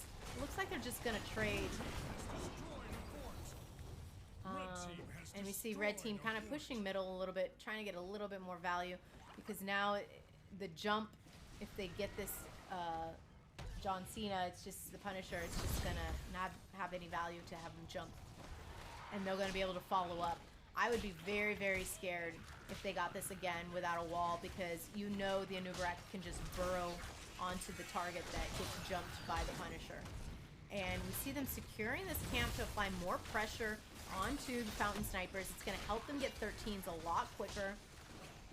But they're 26, 28, 29, 30, you know, they're getting there. They're almost done. Great turrets being placed by Mosley. They easily are going to get this objective. Oh, the Anubarak combo does not connect. They do get Lompico in a little cocoon.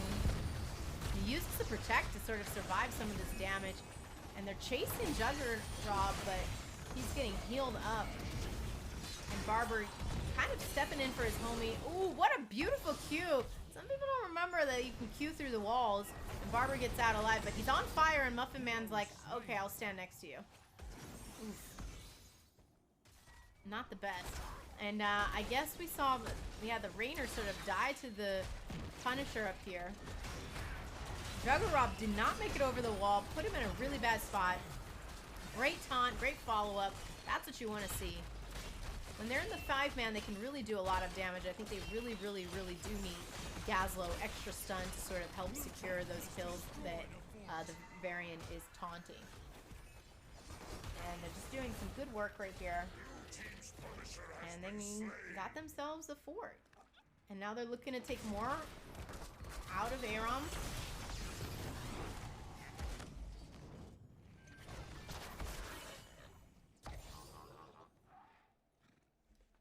Oh, what part of it is, though, is the mic? I can always crank myself up, too.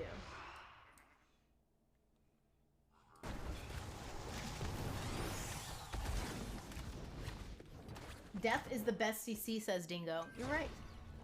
Can't disagree with that. Mosley getting the Bruiser camp up top, adding some more pressure, and Lompico trying to scout out. Ooh, I love it. He got the little battleship. He didn't get the big battleship, and using that for vision is huge. Oh, light bomb. Ooh, lots of silence. What a beautiful silence by Meding, but it also gets cocooned, so completely out of the fight. Using that Pyroblast on the Anubarak. I'm not sure that's the best target because he does have a built-in spell armor. Poppin' Fresh using his Unstoppable, so important in these matches. Juggernaut tries to help the homie out. Oh, we have Emerald's Wind coming out for the disengage by Rusty. And everyone made set out alive. But we still have a huge advantage. 15s, but very close for Fountain Snipers. Not trailing too far behind. Getting some good value. Some soaking up top with the Gazla. They could also be soaking bottom. But it looks like they want to pick a fight before 16s. This is a 5-man right here. All together. On the side. Oh, they're really protecting that camp. Really want to secure it. They have secured the perimeter. 1, 2, and they had one right here. Well done, sir. Sirs and madams. Meanwhile, we do have Fountain Sniper going ahead, securing their camp, clearing that bottom lane with Silver Jackal, and maybe looking for some more value. I say let's see some arrow. Let's use it. Use your trait. and get some value here. Using that E to go in, I would say be on this side, Holmes. Don't. And that disengage by Rusty. The cocoon does connect on the very end, but nothing happens. Rusty getting caught out by the Anubarak.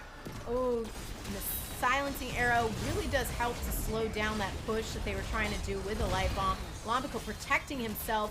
It's so clutch, being able to just stay in this fight longer, and they're really turning this around. What a great catch by Silver Jackal, catching that Imperius with his tornado, and he goes down.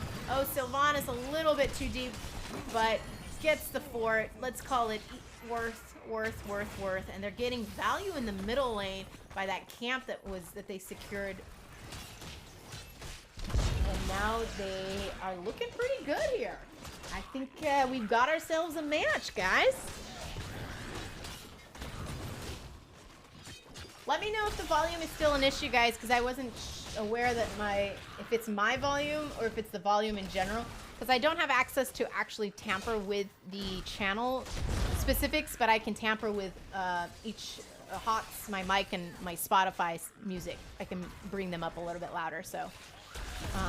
But meanwhile, we have Fountain Snipers electing to go ahead and steal the camp on the side of Aram, while they're also going ahead and get this Punisher. And this is the Laser Punter. The Arcane Punisher. I call him the Laser Daddy because these lasers are just no fun. They actually remind me of the Wipeout obstacle course that you have to jump over. But we can't jump in this game, so you're gonna absorb every little bit of that damage.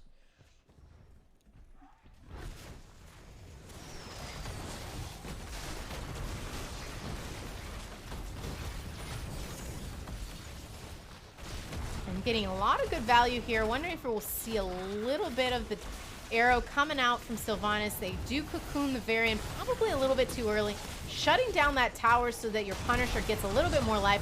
What a wonderful follow-up with the taunt is that silence arrow, and they blow up that Anu. Huge. And I think, oh, it's interesting. We went with Mortal Strike instead of taking down the shield, but didn't matter. They still got the kill. Oh, these light bombs are just not well communicated at all. Just finding the opportunities, and they're not there. Whoa, what a great pull. Saving the life of the Malthael. Holy moly. We got ourselves a series, everyone.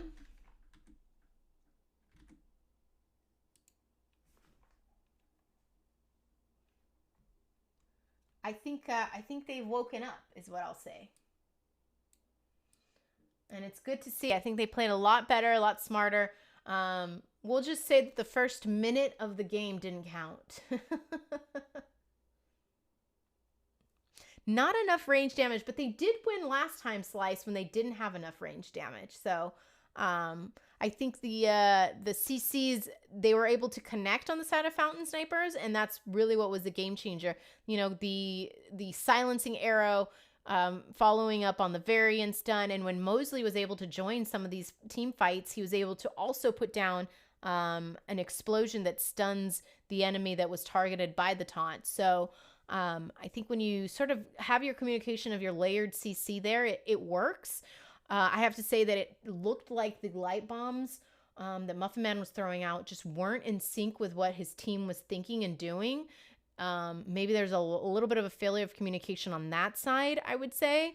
And that's probably what I can point to, because it feels like they never got any value from those big ones.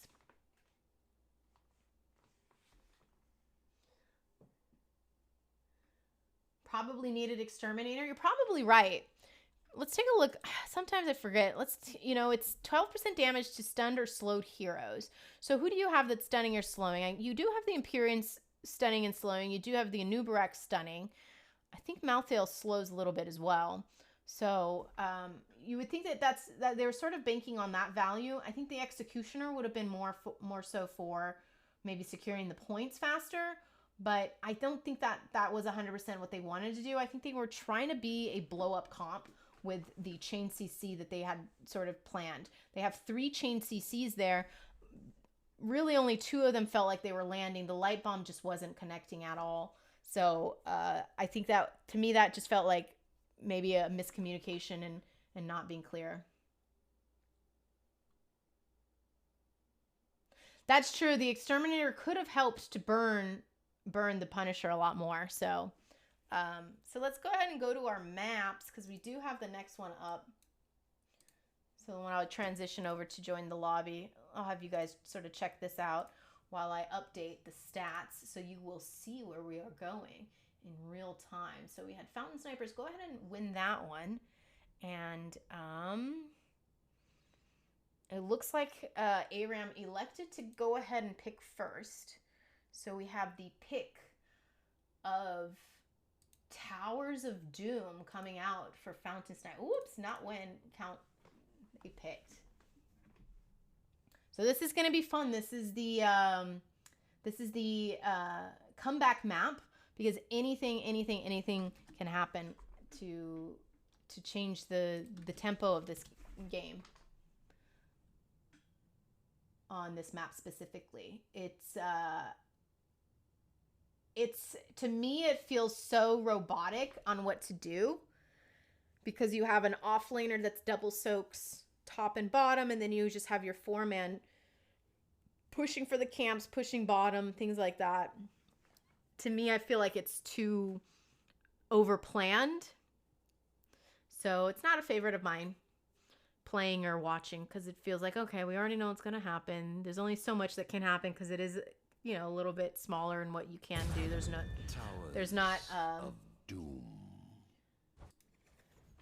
not keeps. It's just, you know, 3 forts. So the question would be, do we see a 6 cap? And now that this is so much more of a map about securing structures, do we see a hero like Malthael come out who's more about the team fight aspects?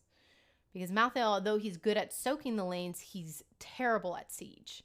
So he might not be the best fit for this map specifically, but as a pure offlaner, he can be, if you accompany the rest of his roster with some push heroes. So, you know, wouldn't mind seeing Sylvanas again.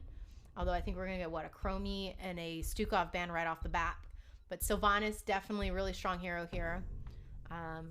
Sometimes we see the Azmodan, Nazebo. Those are just great push heroes. See the Stitches ban coming out.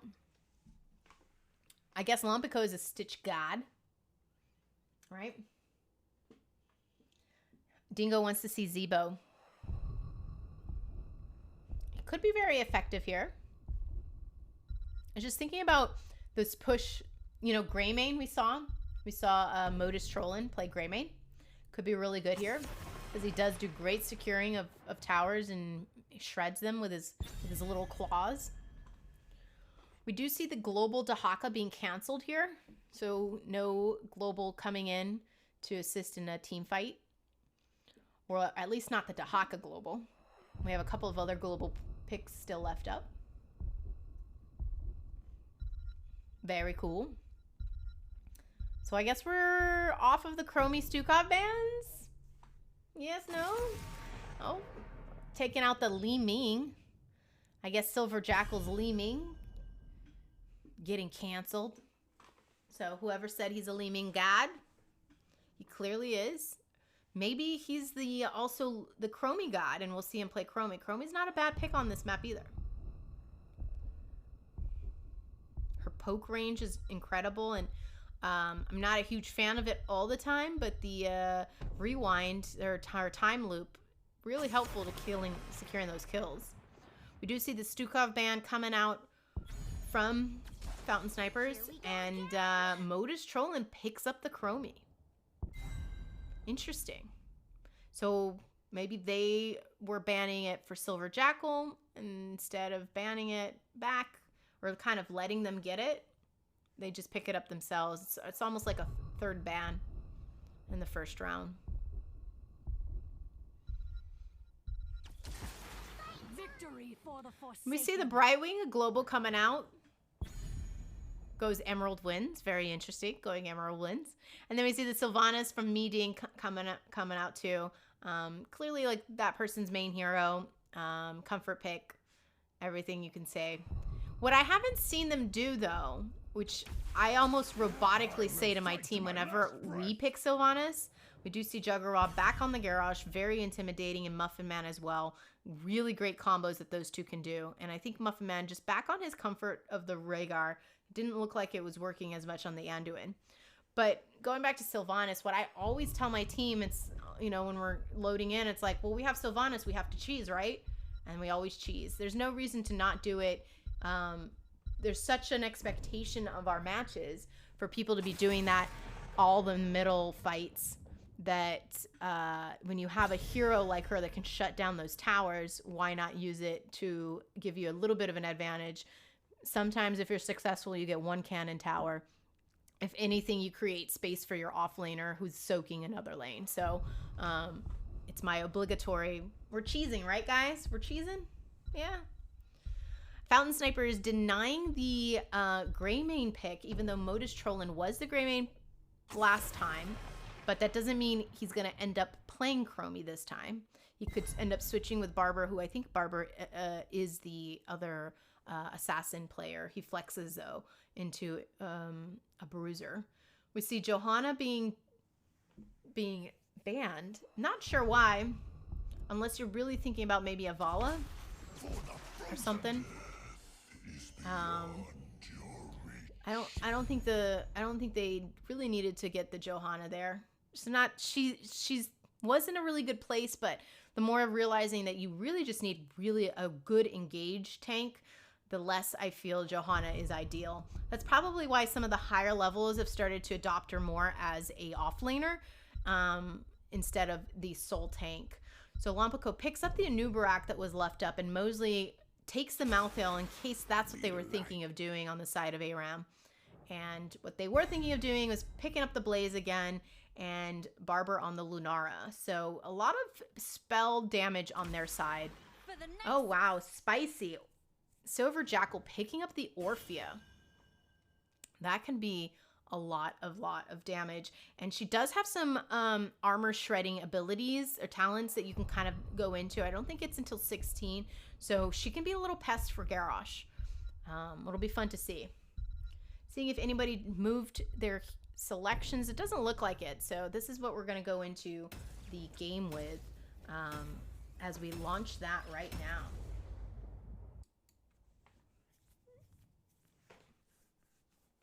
Ooh, I think I'm having allergies. My nose is so itchy.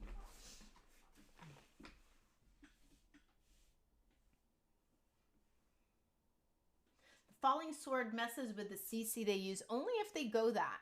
The problem is that Falling Swords is not the default pick anymore, I feel. For some reason it was. I mean, it was because it was broken, I guess. And it's broken at 20. And they fixed the 20, so it's almost not worth it doing it anymore. It's just, I feel like you lose the most important thing, which is an engage for your team if you're going Falling Swords. Because Falling Swords is not an engage. It's not a clean one. But we do see Lompico on the side of Fountain Snipers on the Anubarak, Rusty playing the Brightwing, Mosley on the Malthael, Silver Jackal on the... Silver Jackal on the... Sylvanas switched with Mayding. Mayding's now on the Orphea. Sorry, that was a double take. Modus Trollin still on that little tiny Chromie. Barely see him right there. He's so small. Juggerab picking up his Garrosh again. We see Poppin' Fresh on the Blaze. Barber, Lunara, aka Llama, and Muffin Man healing again on the Rhaegar. Oh, Juggerab immediately getting that Anubarak. Wow. What a powerful combination you see there. Great heads up play by Blaze, just stunning immediately. That's the type of CC you want to see. But Rusty said not today and saves Lompico from all of that damage.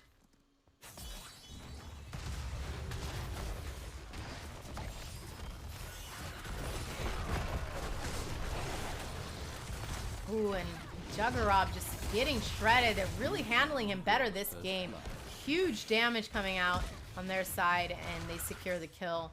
just focusing him down. And now they're in the same position that Aram was in the first match. Going ahead, stealing the camps. Mosley's here for support. Being able to soak a little bit faster. Let me show you guys the talents. In case you were wondering, we do have Pale Horse coming out. So he is able to rotate a lot faster than the Blaze would be.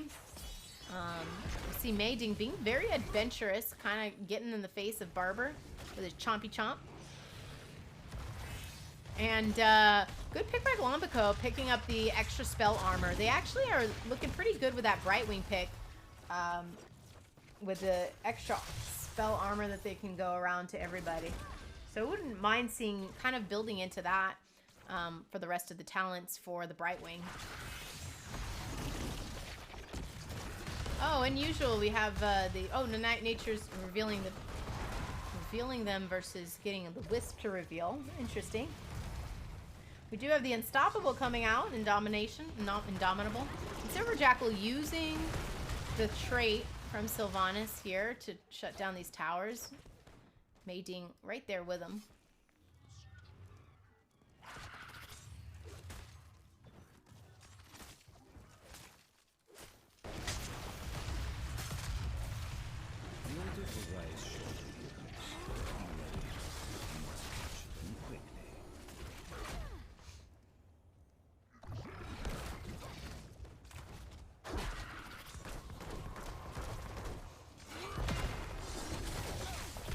Rob just able to just get Mei Ding. Oh, goodness. Ooh. Oh, what a goddess. What a goddess. I would take that trade any day. You go, Gorfia. Such a better opportunity to sustain some of those fights with that type of a hero. And you see Lampico just diving on the Chromie. Silver Jackal right there, shutting down those towers so they can sort of keep fighting underneath them. Really just using the space correctly. Really great job by Silver Jackal following up with Lompico with that Sylvanas.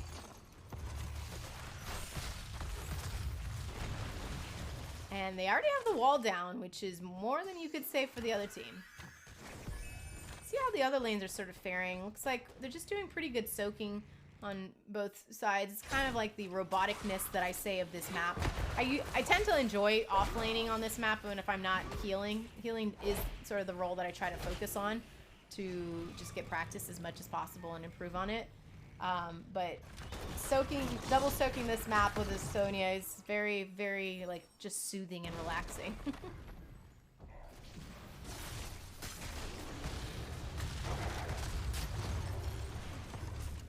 And see them just going ahead and pushing this tower. Ooh, Garrosh just kind of rotating through the team, but Poppin' Fresh trying to come up with the flank, grabs the Anub. Oh, but and then Anub goes airmail into the rest of the team of Aram. But you know what? It's always better if it's just one person versus many more. And this puts them in a position to steal this camp.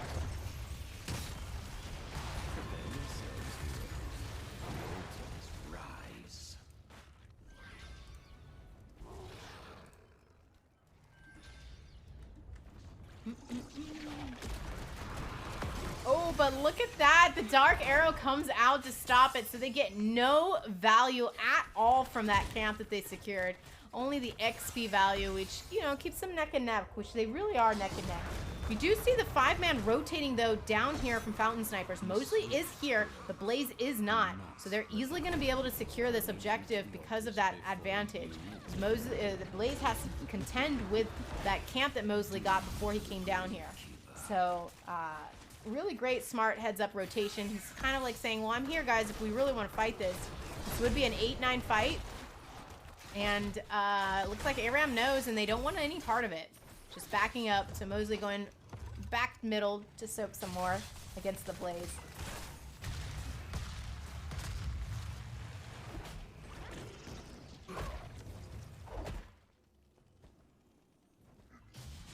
And creeping up on 10s. Great scouting by Lompico. Silver Jackal taking down that Wisp. And we're just sitting here bottom. This is where the action is. They know that Juggerob's in there. You see the pings. Lompico, though, stepping up for that healing globe. And let's go take a look at what's going on here. Looks like Mosley is riding Poppin' Fresh. He's backing up.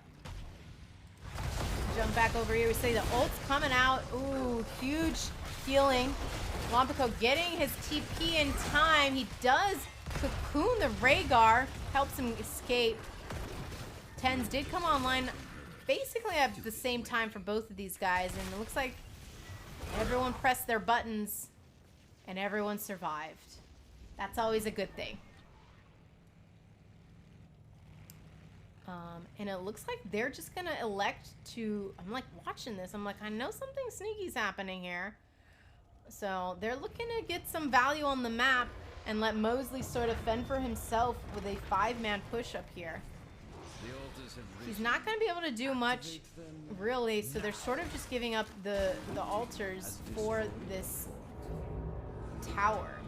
And that was going to be my next guess. You know they're all down bottom. You might as well get more shots by getting the boss as well. Because you see, we're seeing them basically elect to go ahead and grab the camp so that they want to try to walk in those sappers. Instead, Aram says, well, we won't have to walk in sappers. We'll just get the boss and he'll shoot you directly. So, kind of smart heads up play, seeing what was happening there. Really tough way to react for Fountain Snipers there. They had a game plan and they were committed to it. So now they have 6 sappers that they're going to try to push in here. Let's see how many of them they can get it through. Meijing does get totally decimated by the entire team. Literally gets decimated too. That is the talent that Garrosh took at 10. Just don't want to step up into that.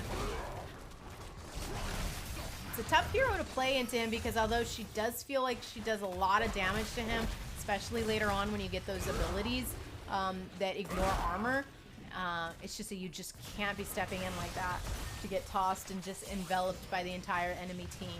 So you really don't see any value coming out at all from either of those sapper camps that they secured. If anything, Lompico is just getting poked to death and now tossed again. Oh, ooh, I almost thought they were going to stop Rusty. Oh, what a great mind control by Silver Jackal, but just not enough damage on their side. You do see the blessings coming out, or the healing, and Meijing coming from that flank, just right next to the Garrosh. Don't think that was the best decision, and pays for with their life. Ooh, really just should have just easily have just come down the middle with the rest of the team to be able to hide behind your tank. See Mosley fighting it out with Poppin' Fresh.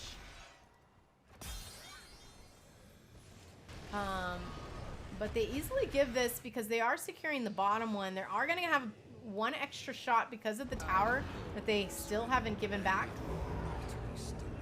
So maybe some good value coming out of it in the end. We'll see how well that goes. They're even after losing those 2 altars last time around and the boss. So we'll see. This is how this map is played. Anything can happen. The towers have come back.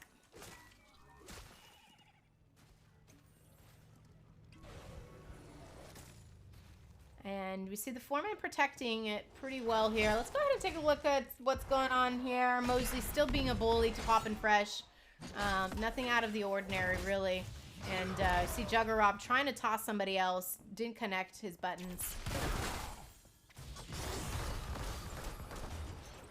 And the camps are back up on the bottom lane. We have both sapper camps back up. Rusty getting too close. Unstoppable coming out. Chomp Chomps misses, but the mind control does not, and completely separates the Garrosh from the rest of his team, which allows him to be just annihilated by all of that damage. The Rhaegar healing just not connecting in time. And without the Garrosh there, now they can peel off one member, which they're doing like Silver Jackal right now. Peel off one member and go ahead and secure some of these camps to get some extra pressure on the bottom lane and perhaps some shots onto the core.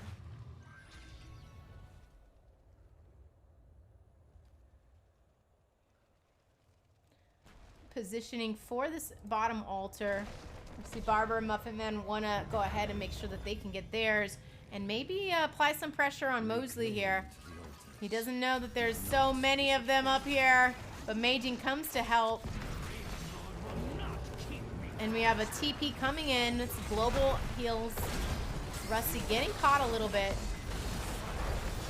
Oh, what a beautiful ancient the blessings, ancestral healing coming out, saving that person from getting just annihilated by last rites.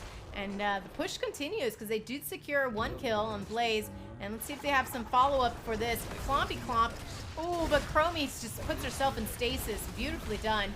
Meijing gets tossed. Out heal a little bit, but not everything. But you know what? They got the tower shots, and that's all that matters. And they have this camp pushing down here.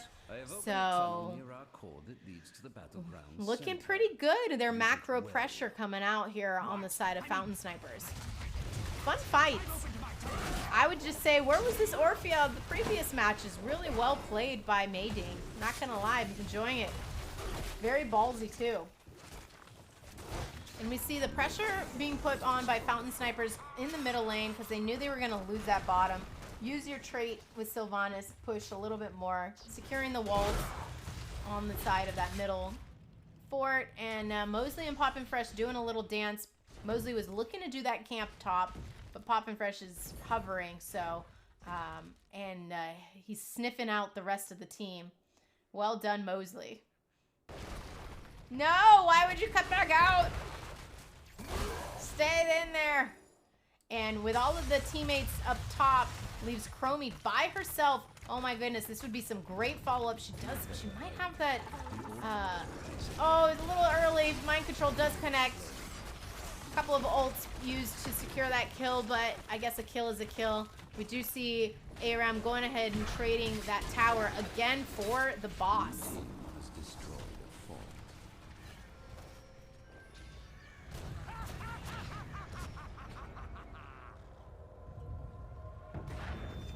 And positioning here. So kind of see them doing that decisions that they've done in the past where ARM sort of gives up the objectives to do other things on the map. It's like, well, you know we can't contest it. We're not going to get there in time. We won't have a 5-man squad. Where else can we get value?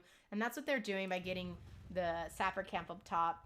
Creates the opportunity that the offlaner has to go top, so now it's a little bit more of an even fight or an advantageous fight because they have their 5-man down here. Fortunately for Fountain Snipers, they easily kind of get rid of those sappers. And no reason to really step up here. You can fight under the tower. Let them come to you. You're at 19-18. Use this advantage.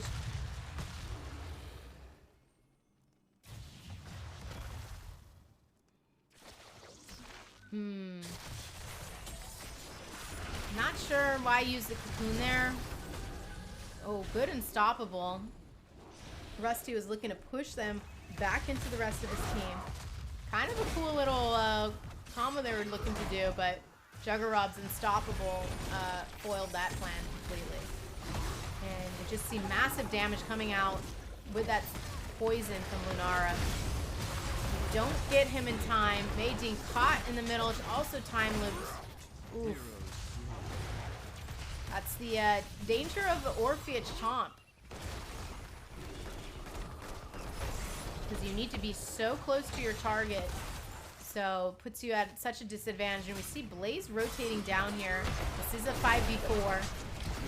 And we see a Nubarak go down. And Malthael's left behind. And Silver Jackal's trying to escape. Oh, he goes the opposite way. Rusty being chased? Wait, Silver Jack, hello? He's right here. All right, all right. And easy secure here for the team of ARAM. Fire the towers, destroy Iron Lord.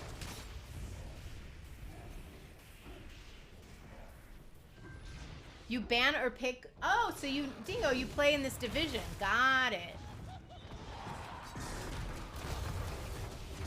Yep. Good use of Unstoppable. You just have to remember which heroes on the side of ARAM have that Unstoppable, which is, you know, and then also you have another cleanse that Muffin Man can do. Mind Control coming out again, Unstoppable, following it up. Silver Jackal really trying to get that kill. Just can't secure it.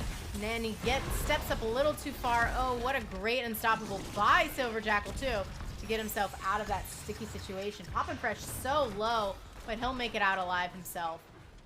I'm assuming we did see the Orphea ignore armor, so she's doing a lot more damage, being a lot more of a pest to that Garrosh.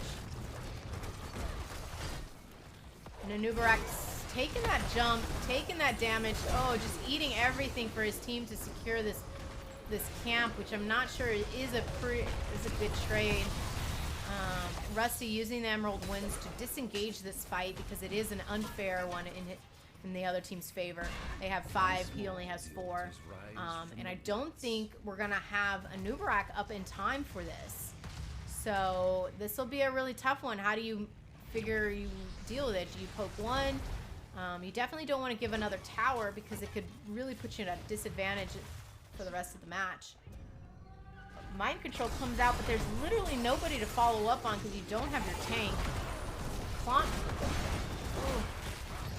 Get Mosley. Little Medine gets tossed into all of that. It's a really tough spot to be. The last rights does not connect. Not enough health missing from Poppin' Fresh for it to get any value. And there's a couple of R's pressed on the side of Fountain Snipers, and it's just not getting them anything at all. And I think Mosley is in trouble here. The Raven Lord will fall before Silver Jackal getting stuck in that mud, the oil slick.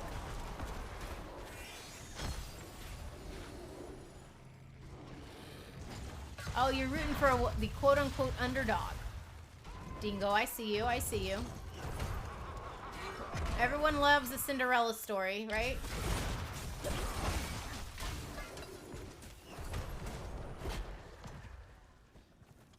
So very close. I think what you really want to be worried about if you are Fountain Snipers is this guy right here. That's 4 shots on your core. That's the game. So, ooh, they're very split here. We see Silver Jackal all over Poppin' Fresh and Juggernaut, but we saw Lampacove diving the back line and just so much disengage coming out on the side of ARAM where they're able to hide in the bunker, and then they counter, come out of the bunker, and toss the Anubarak into their team and end his time on the court. Mind Control again coming out on Poppin' Fresh, does secure a kill. Juggernaut really low. Orphea does fall again, having to deal with that such short range that she does. And Barber being chased by Silver Jackal. the altars rise. Now this is 2 altars, and if you are Fountain Snipers, you need both to win. And if you are ARAM, you need just 1. Mind Control coming out, getting the llama. Oh goodness, Silver Jackal really landing these Mind Controls, which is on a shorter cooldown because he took the upgrade at 20. And Unstoppable doesn't really even need it. And with everyone dead from ARAM, I do believe this one goes to the side of Fountain Snipers. So I think we are heading to the 5th and final match of tonight. Let the grave keep us.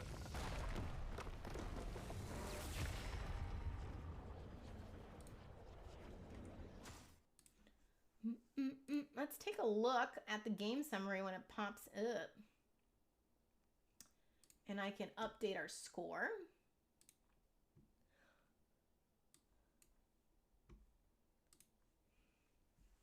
Just trying to figure out why it's hitting so... I think the Orphea could have played it a little bit more safe to help out the team. Wait, hello? Hello? 7 deaths is a lot for someone to be having. It's the majority of the deaths on your team, but really effective damage too by the Orphea. Just would have wanted to see Mei Ding play it a little safer. So useful in all those fights. Just needed you to be up there, homie. Like, didn't need you to die every time. You don't want to trade. You want to definitely outlive, and incredible damage being output by Mei Ding. Just 7 deaths is a tough one to swallow. We do see a lot of damage coming out of Lunara, but you know, it's like we say, the fake damage, right? And we do have the next map up. So let me go ahead and go to our map view, because obviously we're very limited on where we can go, people. But we do have one picked up. Well, and I'm going to assume that this is a choice by Fountain Snipers. And drum roll please, we are heading to Cursed Hollow.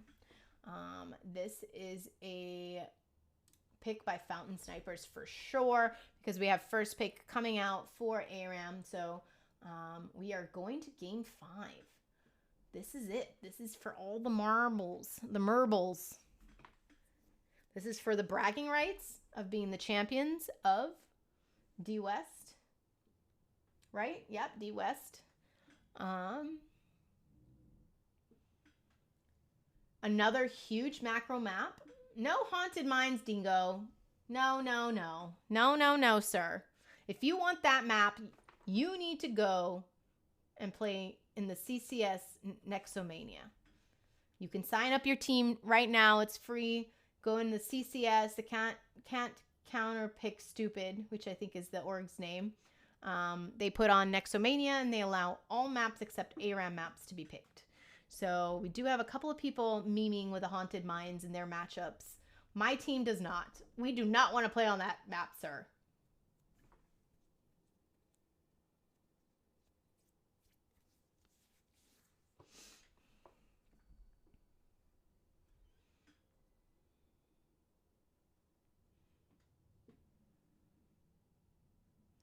I mean, you could argue that by playing it safer, they weren't going to get the kills, but you have to also understand 7 deaths on a DPS hero is incredibly disadvantageous for your team. You need your DPS up. That's the person that you least want dead most of the time. And to have that player out of the match 7 times, that's a lot of minutes that they're not on the map. And that's probably why it was such a close match. It didn't have to be if they played it a little bit safer, in my opinion. It was a lot of getting close when I think you could easily use the Q more. Or, you know what would have been better, Arco, is if they built into the Chomp ability that also makes them jump backwards. I don't know what number that's at, but that would have disengaged them from being in so much danger up close to Garrosh all the time. And it probably would have made it harder for Garrosh to toss the Orphea all the time. Yes, Soup Monkey King, we do have, this is the last game of this series, of this finals. We did go all the way. Oh, he's not my teammate, Arco. I don't have to tell him anything. I'm just saying that's probably what I would have done if it was me. If it was me, I would have picked that so that I'm not in danger all the time. I think he picked the cooldown. I think they're at the same. Let me see. I'm gonna look it up. I don't play that hero. I used to play her religiously when she came out, but I think the changes made her not as fun to play with later on. Let's see.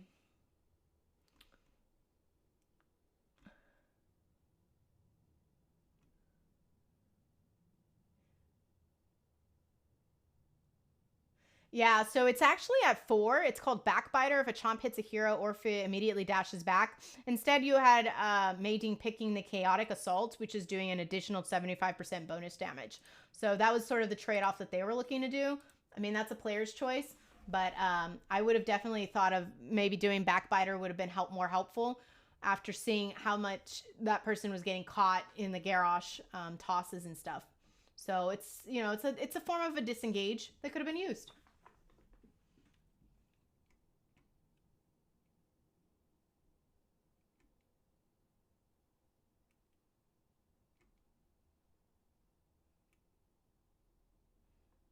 I think, Dingo, we can't just pick Haunted Mines because I think the commission of the NGS lords have decided which maps to pick from, and I think that's how that goes. I think the map pool was sort of voted on by the players as well. But this will be a fun one, regardless of what you think. I think this will be a fun one. This is a macro map, and we see how both teams are playing the macro, right? We see all random, all middle age. They're playing it basically ignoring objectives and trying to get value on the map, while we see Fountain Snipers engaging on the objectives, trying to get those to their advantage. We did see them do a little bit of that this last game, but then it cost them, you know, they lost 2 altars, 2 objectives, which was huge, and then they also lost the boss cap, which ARAM went ahead and did. So it'll be interesting to see how they both approach this map. There's a boss in both lanes, so that'll be fun to deal with. How they'll engage it, how they'll invade it. Less abilities to be invaded on, though, I would say. Less opportunities for that to happen, which we see both teams sort of wanting to play that invasion game. The ARAMs did it in a lot of these maps. And it's, you know, we can't do it so much on this one. So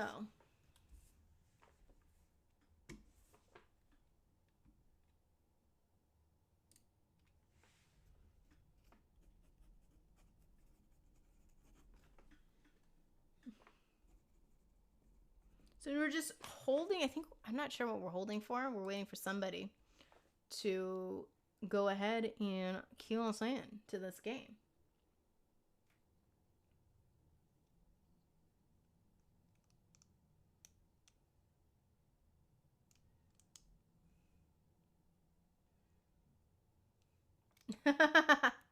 I don't think it works that way 100%, Digo. But like I said, go sign up for Nexomania and you can play Haunted Mines and the game will count towards a victory or a loss in your standings.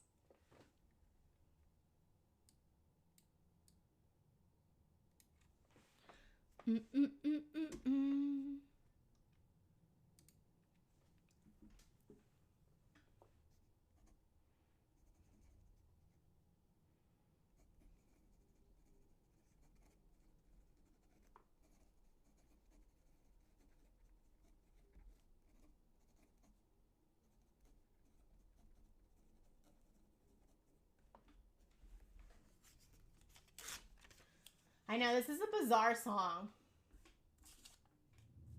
Cursed Hollow.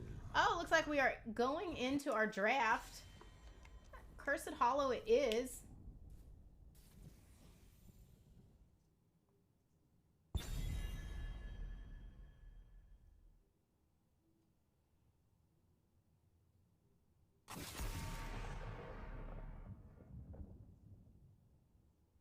Yeah, Hemo, I think they ended, because they were able to keep the tower bottom, it actually ended up working out to their advantage. Obviously, it helped ARAM get closer to actually, you know, making it as close of a game as it was. So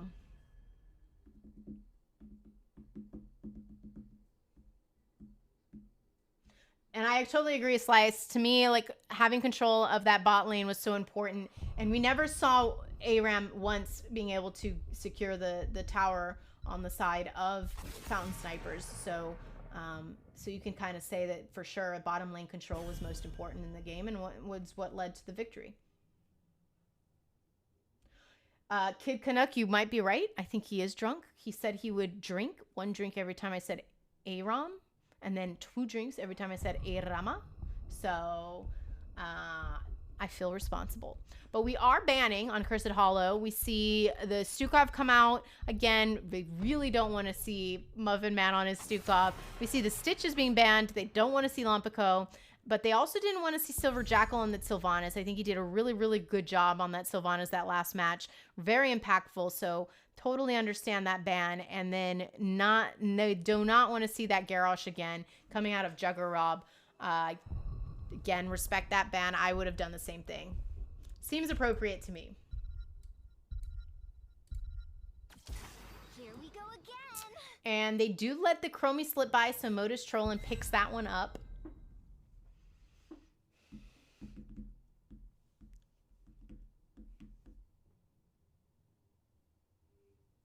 Your whiskey consumption is so relevant right now. You don't understand. How much of the bottle is left would be my question. Rusty picking up the Brightwing, doing some really amazing plays that last match, saving some people with his TP, also disengaging well with the Emerald Winds, which is not a favorite of mine, but you see him use it well there. So good for him. He's developed a good, keen sense of when to use it. Mei Ding picks up that Greymane, Grey Daddy. We'll see. We'll see if you earn that title, Mei Ding, if you're a Grey Daddy or not. I'm never a fan of picking him up that early, though, if I'm being honest. I feel like I definitely like to hold Greymane a little bit more in the draft to make sure that he doesn't get countered here. We do see the puppy on the other side being picked up by Muffin Man, the Rhaegar, and we left Dehaka up, the global, so Poppin' Fresh went ahead and grabbed that guy. So maybe we'll see some more licks by Poppin' Fresh.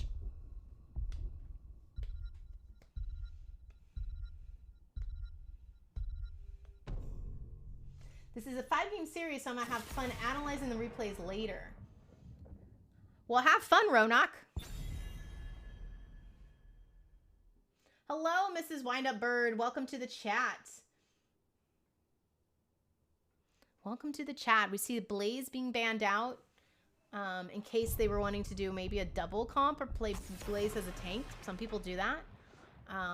Taunt Varian's off the table. Lumpico cannot play that. There's plenty of tanks still to choose from. Seen Lumpico play a Johanna. So, and Anubarak's still up. Both teams still looking to get their tank. Anubarak would be a beautiful pick here, in my opinion. Great CC possibilities. Mosley picking up that Sonya, and we do see the Anubarak picked up. It's almost like I'm psychic. I like Sonya a lot. I feel like people don't pick her enough. She's such a versatile hero. And if you go Leap, that's an amazing CC that you're throwing out on top of everything else. Can you just imagine that Leap following up the Anubarak Burrow and Stun, and then you also have a Poly? Like, this is going to be like League of Legends CC. League of Legends, you CC'd for like 10 minutes. It's the worst. Juggernaut picking up Muradin. Raynor picked up by Barber. We've seen Modus trolling on the Raynor, so curious to see if they switch it up. And then waiting on Silver Jackal. He tends to be playing a lot of mages lately, so wouldn't be surprised maybe we see him back on the Li Ming. Li Ming, KT. Li Ming it is. We were told he's a Li Ming god by chat. So they banned the Li Ming during one of our rounds. Maybe they know that he's a Li Ming god. But they let it through this time, and we're going to see the magic happen.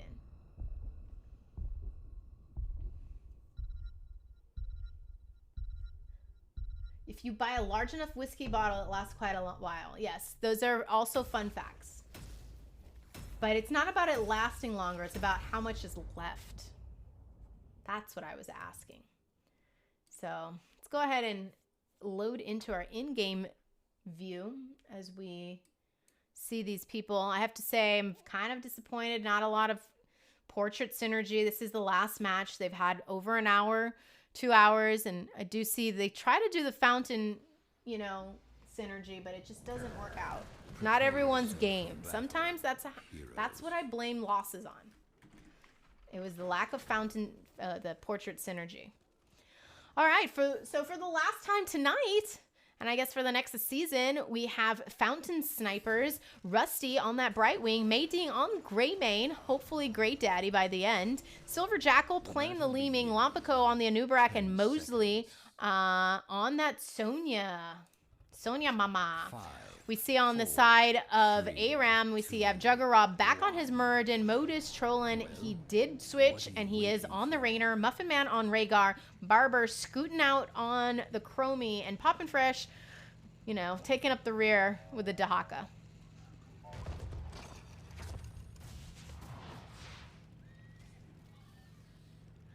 The nerves must be on full time. Going to the 5th game is never fun. It's so much pressure. I hate it when I play it. Even if I'm playing casually in Girls Gank Squad, GGS, I've had maybe 1 or 2 5-game series over there. I think they've mostly went my favor, but it's still very nerve-wracking because it's the end of the series, right? You don't want to be the reason why your team loses, so nerves are always on.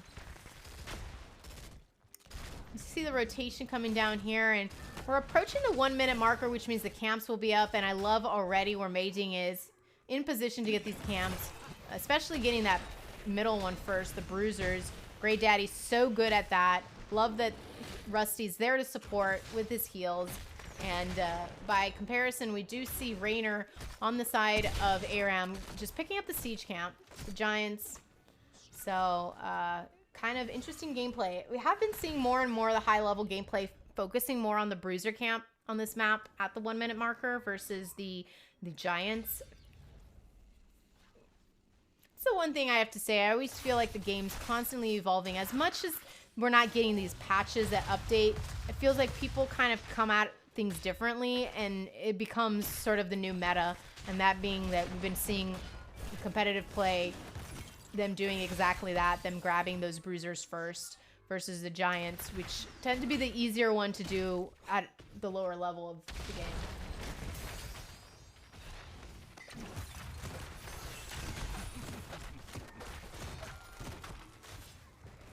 So getting the push here, Lompico trying to help the bruisers get up close and personal. Oh, I'm sorry, guys. I have just realized I did not show you any of the talents because immediately my first thought was, I wonder if Raynor went Executioner or Exterminator, and he did. So if anyone was wondering with me, that's exactly when I realized I didn't have the talents up to look for myself. So he's going to be able to get and clear these camps pretty quickly, but I do think that Greymane still has the advantage at getting these camps. He's just a better camp getter overall. If anything, Raynor can help clear the camps a lot better, which Lompico is going to be having a little bit of a problem here. They do secure that giant camp during the objective phase, which is pretty good because it'll give them an opportunity to get some value or prevent the Dehaka from being a part of this fight. And we do see everybody from Fountain Snipers making their way down here, including the Sonya, to get this objective right off the bat. They're giving up dealing with the middle bruisers. She was kind of unhealthy anyway. Dead already. Don't even need to click over there. They do jump the engage on Modus Troll and the Raynor, using the Unstoppable to cleanse him from anything. Lompico was really low. Again, Rusty needs to be bought drinks by Lompico. He saved him so much tonight. Oh, and it's just one Grey Daddy. No! No, Grey Daddy. No, Grey Daddy. I take it back. I thought I could call you Grey Daddy. It just couldn't work out. They do have a Li Ming here, so there's some good infinite poke. Wonder how healthy these giants are. It's just one giant, but still one giant is better than no giants, right? And using your burrow could be not the best right now. Mosley trying to apply some pressure on the Chromie. Rusty got really low health, probably ate a lot of those sands by Chromie. And you see everyone back down here, trying to fight for this first objective. That's how much they know this is important and they want this. And then you know it's the last game in a series, right? And they're fighting this hard for one objective. You say Mei Jing diving in on the Grey Daddy, followed up by the Nubarak, but just too much damage on the side of ARAM. Silver Jackal getting caught up in that tongue by Poppin' Fresh, pays the price. And this first objective will go after fierce fighting to ARAM. And Mei Jing better be careful. There's something fishy going on. You gotta avoid. Oh, you gotta sidestep. Do a little jig. Do something. You know the Q was coming. And see Mosley clearing the middle wave. Keeping it pretty close, even with 5 deaths on the side of Fountain Snipers. XP is not too far off, just about a level difference. Gathers enough tribute this time.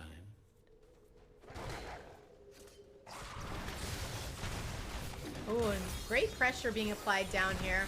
This might be one of those situations where maybe they don't bother with the objective and they just stay here to soak and get some value from the structures.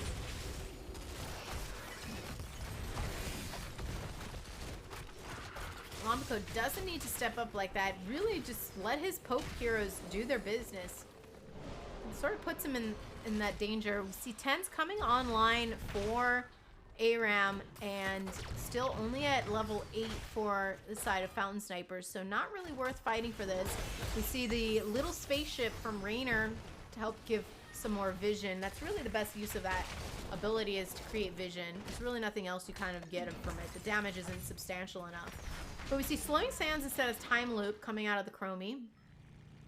Sorry, let me just move us up here while I'm looking at what we got down here. Avatar, Isolation, and Ancestral. So still waiting for 10s to come online for Fountain Snipers, and with that 10 advantage, they sort of know they won't be invading this boss anytime soon, so they're having at it. But they are doing the same thing. We're sort of going to trade bosses here and see who comes out on top. This should be helping them to get their 10s on the side of Fountain Snipers, but the quick, maybe Exterminator talent really coming in clutch for ARAM, so they're able to get that room so quickly. So they get this boss, and this would be Curse if they give up Curse. And, ooh, I like that. That would have been spicy if someone rotated that way, right? So we sort of see them giving up on getting the Curse. They don't need to have such a lead at 2-0. Give this one to Fountain Snipers. Kind of cancel out any value the boss would have given them. It's a smart idea and a smart approach there. I agree. Poppin' Fresh applying some little poke, but gives it up. No reason to stay there. And both bosses are down. And we see Raynor continuing to push bottom unopposed,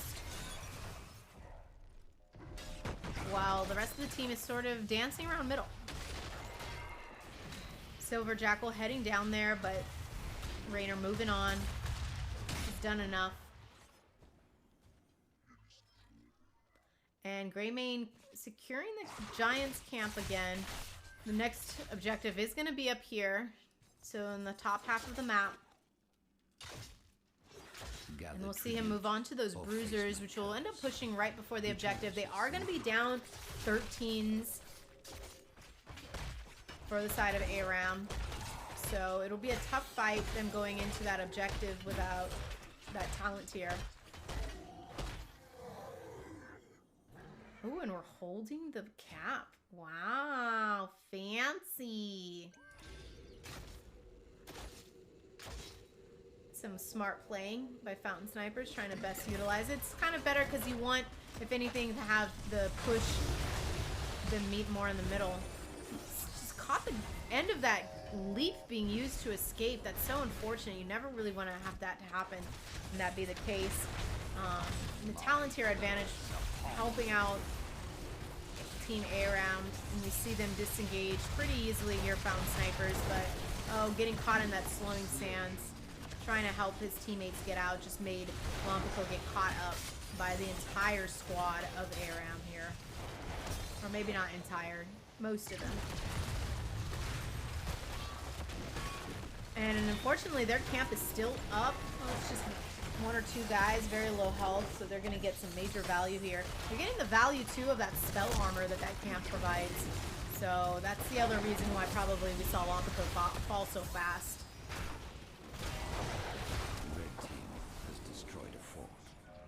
And we see that wave continuing to push. Sonya fighting it out with Poppin' Fresh up top. He just doesn't care. I mean, there's no threat of the tower.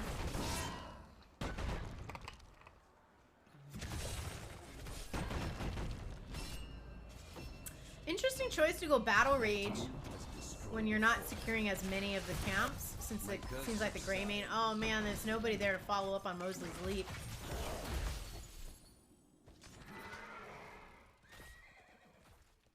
I think if anything, you're doing this probably for the activation to heal.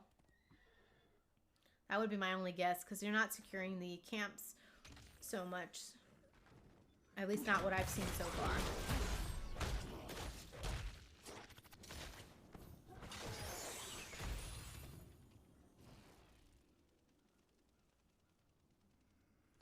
And kind of just seeing them rotate through, trying to use these bushes. This is a little bit like Infernal Shrines with all the bushes that you can use to sort of set up ganks and ambushes. I just said bushes twice. Red team has destroyed a fort. Mosley makes it out alive. Should not bother to re-engage. It's literally a 2v4 fight. This is not a fight you want to take. Should not even be near it. Absolutely should not have done that. So they do have 16s online for the side of Aram. And they're looking to get greedy. This is their style, right? We've seen it in the previous matches. When they get good kills and they know they have the leg up, they go ahead and steal camps on the side of Fountain Snipers. And that's exactly what they just did.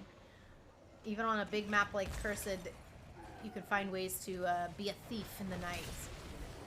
And see that pressure being applied, taking down the wall. And Monpico trying to do anything at all with it. They just don't have the range because their ranged heroes down bottom. Unfortunate. And bosses are back online on both sides because they did secure the bosses basically at one after the other.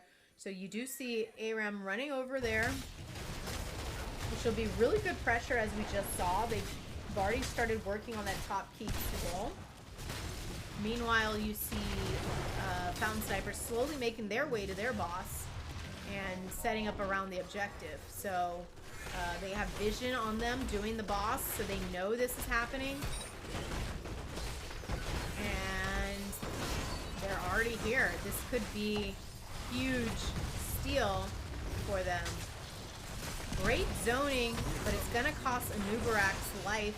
The leap was really good, but just not enough follow-up fast enough. Good try, though.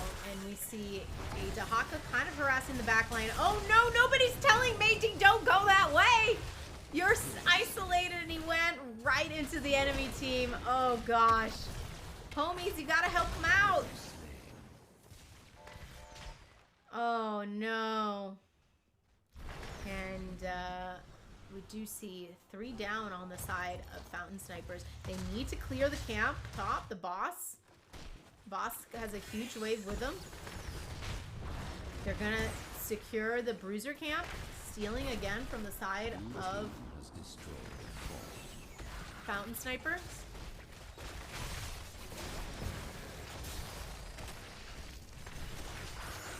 And we see the pressure being applied down here middle. Taking more and more structures. Honestly, I wonder if what a difference this Exterminator is really making for them this time around. Because we have seen him do ace in the hole so much, and we're seeing so much great value coming out of it. It really makes you wonder if the other games securing it would have been a better idea, using that talent versus the others. We see Arama backing up for this objective, giving it up to secure some more lane pressure, which is the 2 camps.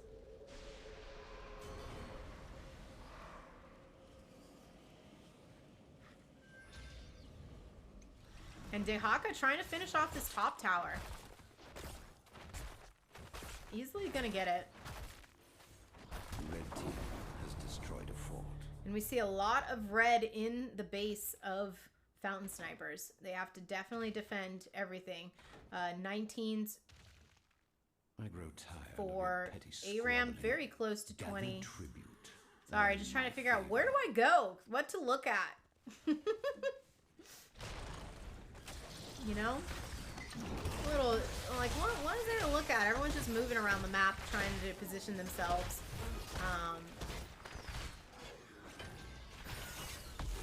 You know, this honestly would be the best time to fight the enemy team now that they're not 20 yet, but 17 into the 20 is going to be difficult when they do cross that over right here.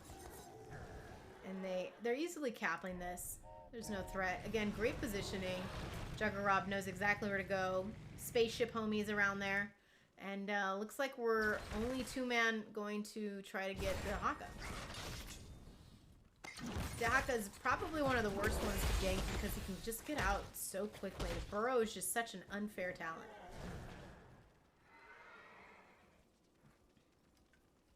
And just kind of chilling in the bush. Where are you going, Poppin' Fresh? Poppin' Fresh is going up here. going ahead and go clear these giants. Shall we see who gathers enough tribute this time? That's true, Moose. Anything can happen. Anything can happen, but you have to play smart. They do have 20s online here for Aram. Getting caught up in a double stun, both Mosley and Lompico. This is an 18-20, so advantageous for the side of Aram. Heal comes out to Lompico, so TP is down. And we're doing a little bit of a song and a dance. Using those beetles for vision, very huge. Trying to engage, but cocoons the Mura, but it just gets melted by the Dahaka.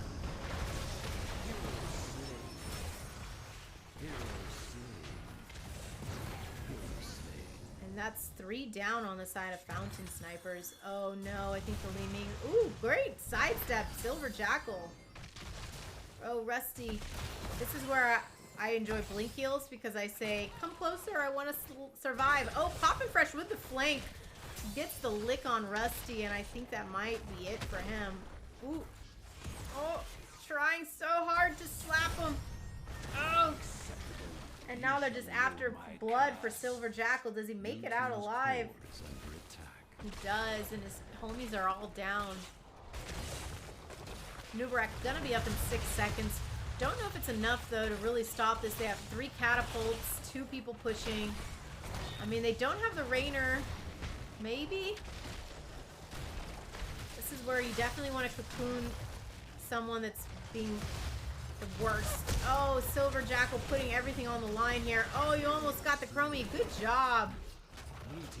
Huge. And then Nubarak stuns the Muradin. He jumps out. My goodness, 38% health, and they're really defending this. This is why this is a game 5. So fierce. Good fight by them, but this could spell doom right here. This boss get is going to be very, very bad for Fountain Snipers. And they realize that it's probably where they are, and they're going to have to defend this on the way down. They do have to defend it as it walks down the lane if they really want to keep this going. Instead, they're going here. Hello? Because this bottom boss, let them get it. You have a structure, but you should be attacking this the whole time, and they're not attacking it. They're waiting too long. They should have gone out further. Maybe it's because they didn't know where the enemy team was, but still, I would have sniffed it out a lot faster. And we do see the huge damage Meiding does with that Grey Mane. And they're going to be able to stop this from doing anything. Oh, wow. Some lag on my part. I don't know if that translated. Bruiser's going to push middle. The second boss is going to push bottom. But we saw them defend that pretty well. The difference was now they're going to have to defend it with the entire team of ARAMs on their butts. And you see a Nubarak getting caught up in all of that not funness. Oh, the leap comes out. Didn't see it really connect or do anything. Looks like we're also an upgraded leap, so it causes that. The crevice. What's it called? The crater. Not a crevice. And there's just pressure in all 3 lanes. They're basically with their backs to their core. It's a tough spot to be in.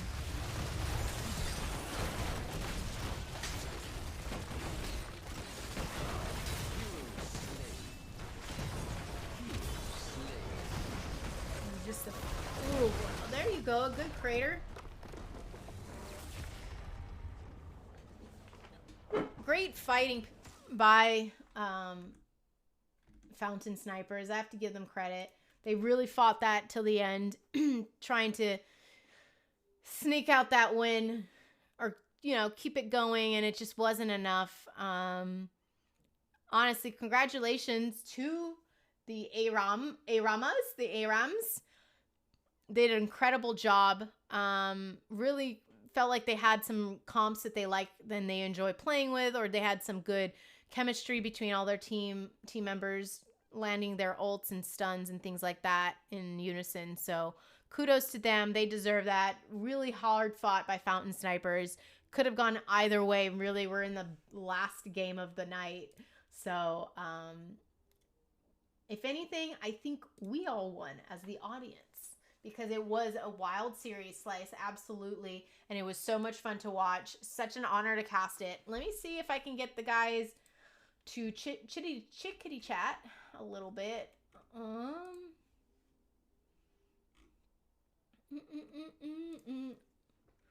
Who is the captain? Who's the captain on ARAMs, people?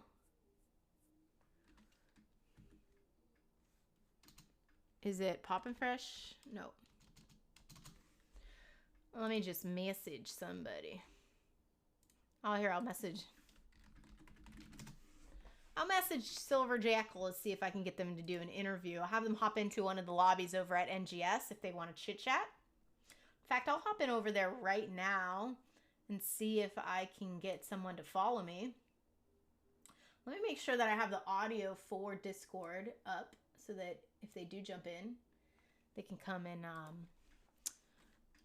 and chitty chat. I'm in lobby 2 of NGS. If anyone. Oh, whoops! Hello. Hey, Hello. Great. Oh my god! I think I messaged the wrong person. you did. I did. You did. Whoops. Losers are here to Whoops. gloat about their non-victory. Sorry, Silver. It's because, you know why? Because I'm still looking at the summary screen and your numbers are all in bold. So I was like, oh yeah, he's a Leeming daddy. Let's go. Honestly, you guys did great, Silver. Congratulations on such a great season you guys had. Really hard fought. But I'm going to talk to the other guys if that's okay. Not a problem. Yeah. I Sorry. agree. That's the wrong person, but I thought it'd be funny if we just jumped in anyways. Oh There you go. yeah, like let's just let's fight it out. No, you did really great. Your team was phenomenal to watch, so enjoyed it very much. Thanks for Not a casting. problem. Yeah, thanks for casting. Have a good night. Yeah, have a good one. All right. Wait, who do I have in here? I don't have anybody.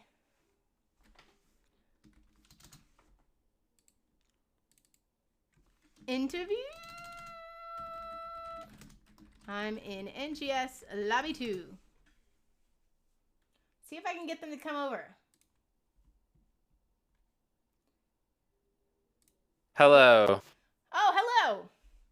Is it just you, or are we gonna have all your homies?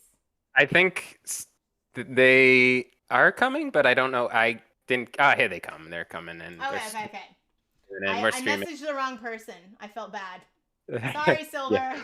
It was such a close game. It really could have been anybody's interview, just like it could have been anybody's game. Well, because I did some casting of this Latin American competition called Calamity Cup, and they always gave us the losers as well as the winners. So I felt like maybe that was a little bit in my head of like, let's interview everybody.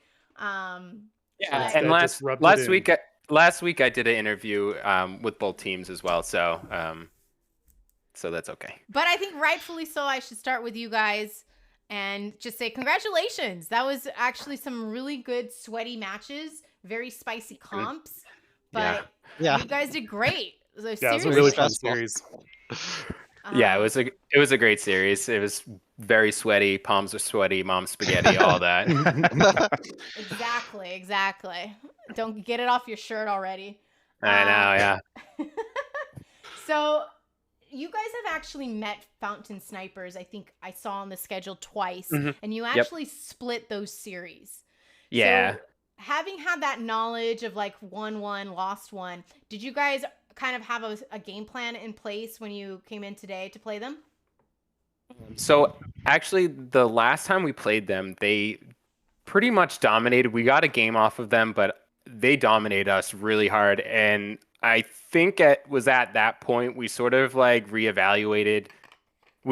I think we knew we were going into the playoffs by that point. I can't remember exactly, but we kind of reevaluated like how we wanted to play the game and play through into the off season. So it was kind of a wake up call because we had been doing really well throughout like the middle part of the season, and then they came in and I think they beat us on Infernal Shrines in like 10 minutes or maybe just a few minutes.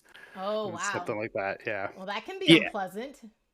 Yeah, so we went back to the drawing boards after that and really tried to figure out, what went wrong there, and then, how to improve it. And I think, last week and then this week as well, we definitely we came in with a game plan versus, in the regular season we kind of we had characters that we liked and we were comfortable with, and we were like, oh, this is good for this and whatnot. But this series we came in, I think every single map we were like, okay, this is exactly where we're going to play, and this is why, and this is how we're going to win, and this is how presumably they want to win.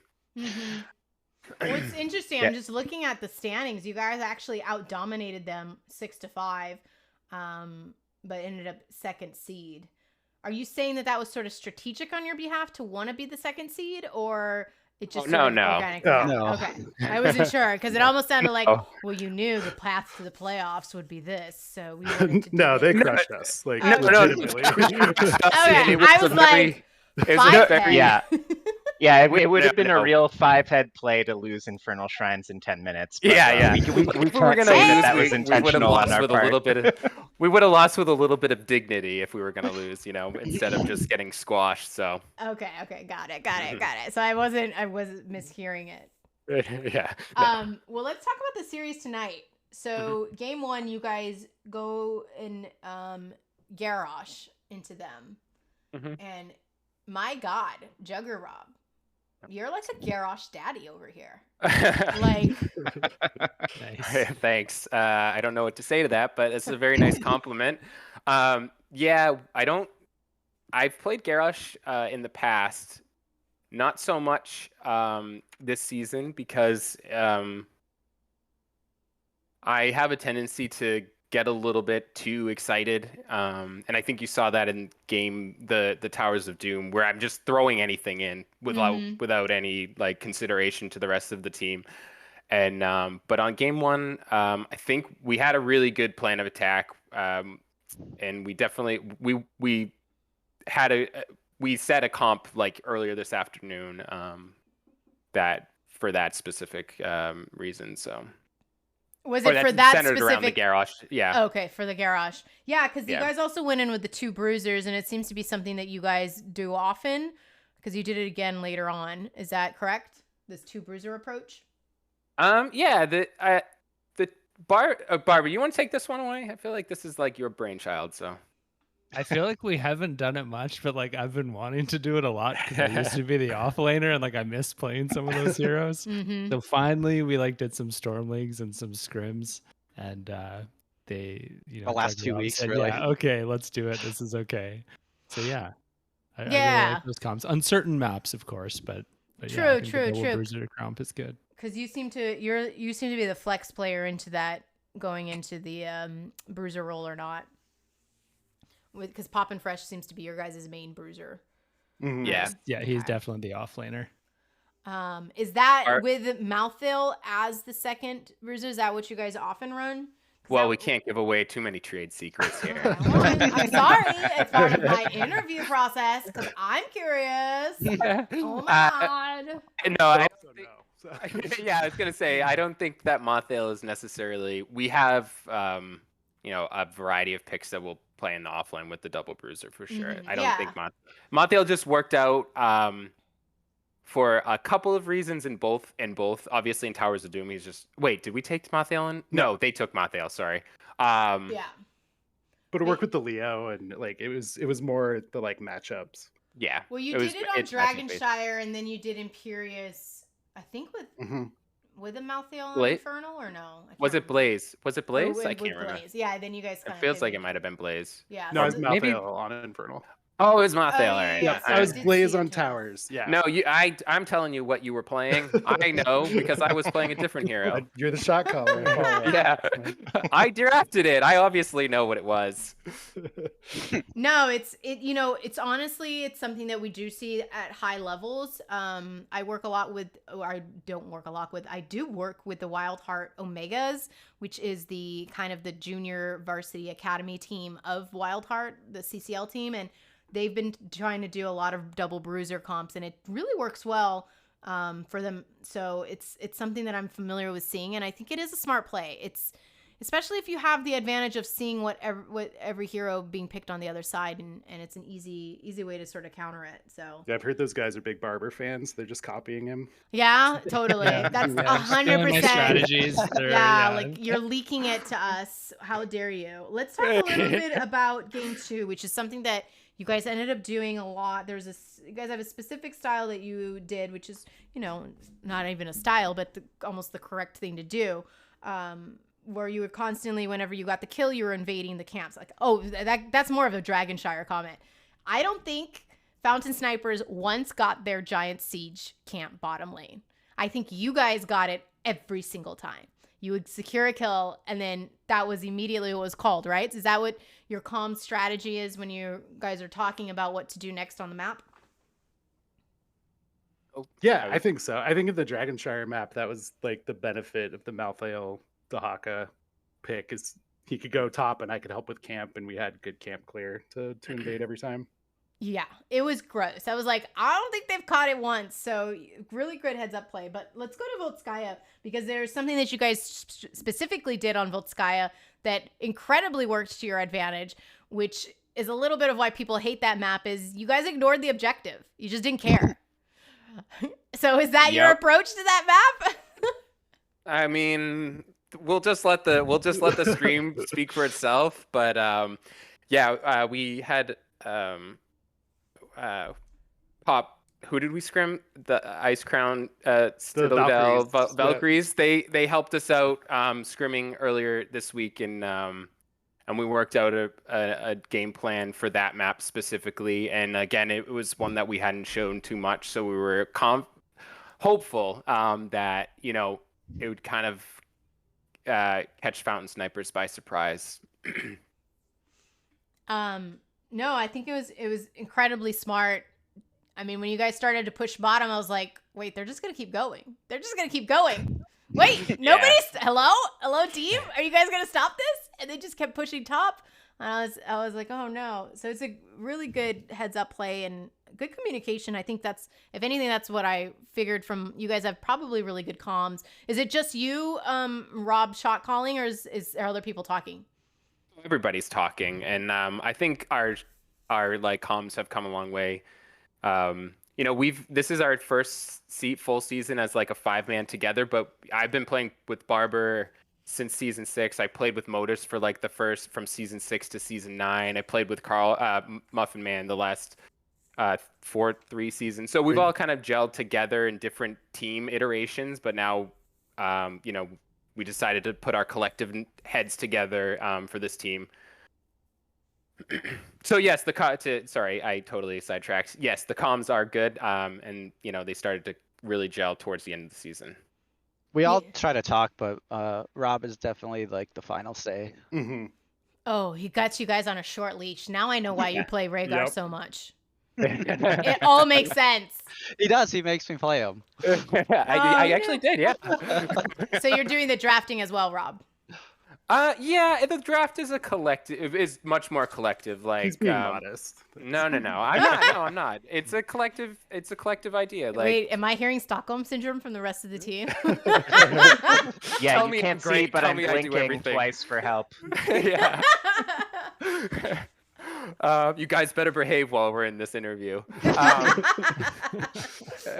No, but I think it's collective. Like, yes, I have an idea. I'm the one that sort of like says, okay, this is how I want to play this map. But like the individual picks are normally picked by each of us. We all talk it out too. Yeah. Yeah, that's Yep, definitely. No, I mean, like, that's when you know you have good chemistry. Are you guys always looking in your draft to create the engaging opportunities, and you sort of know what your CCs are? Because it really felt like you guys understood how to draft for CC to kill something. I think we've gotten a lot better at that over the last few weeks. Again, since we kind of started trying to focus a bit more. I think our draft was a lot less disciplined before. We were just sort of picking heroes we thought we liked and were good. But over the last few weeks, we focused a lot more on what do we want to do, and then making sure our picks and also our bans were sort of focused around that. Well, that's actually great, because I wanted to jump over to the bans. There was a couple of bans you guys constantly did that I'm not too familiar with. They're both teams enough to understand. Like, is the Stitches ban a target ban, or you guys really just don't want to get hooked? Target ban. Yeah. Yeah. I mean, I hate playing against Stitches because he's such a unknown. Like, you can be winning a game fairly, handedly, and then all of a sudden, like 2 or 3 hooks, and you're just behind, and there's really not much you can do about it. So, Fountain Snipers have played Stitches well in the past, and we just didn't want to take that chance. Especially, some maps, obviously, it's less so. But yeah. Yeah, and it was kind of a combination of that. Like, it's not their most played tank by far, but they've done well on it, and we hate it. So let's just get rid of it. So Lompico, Stitches God. You heard it here first, everybody.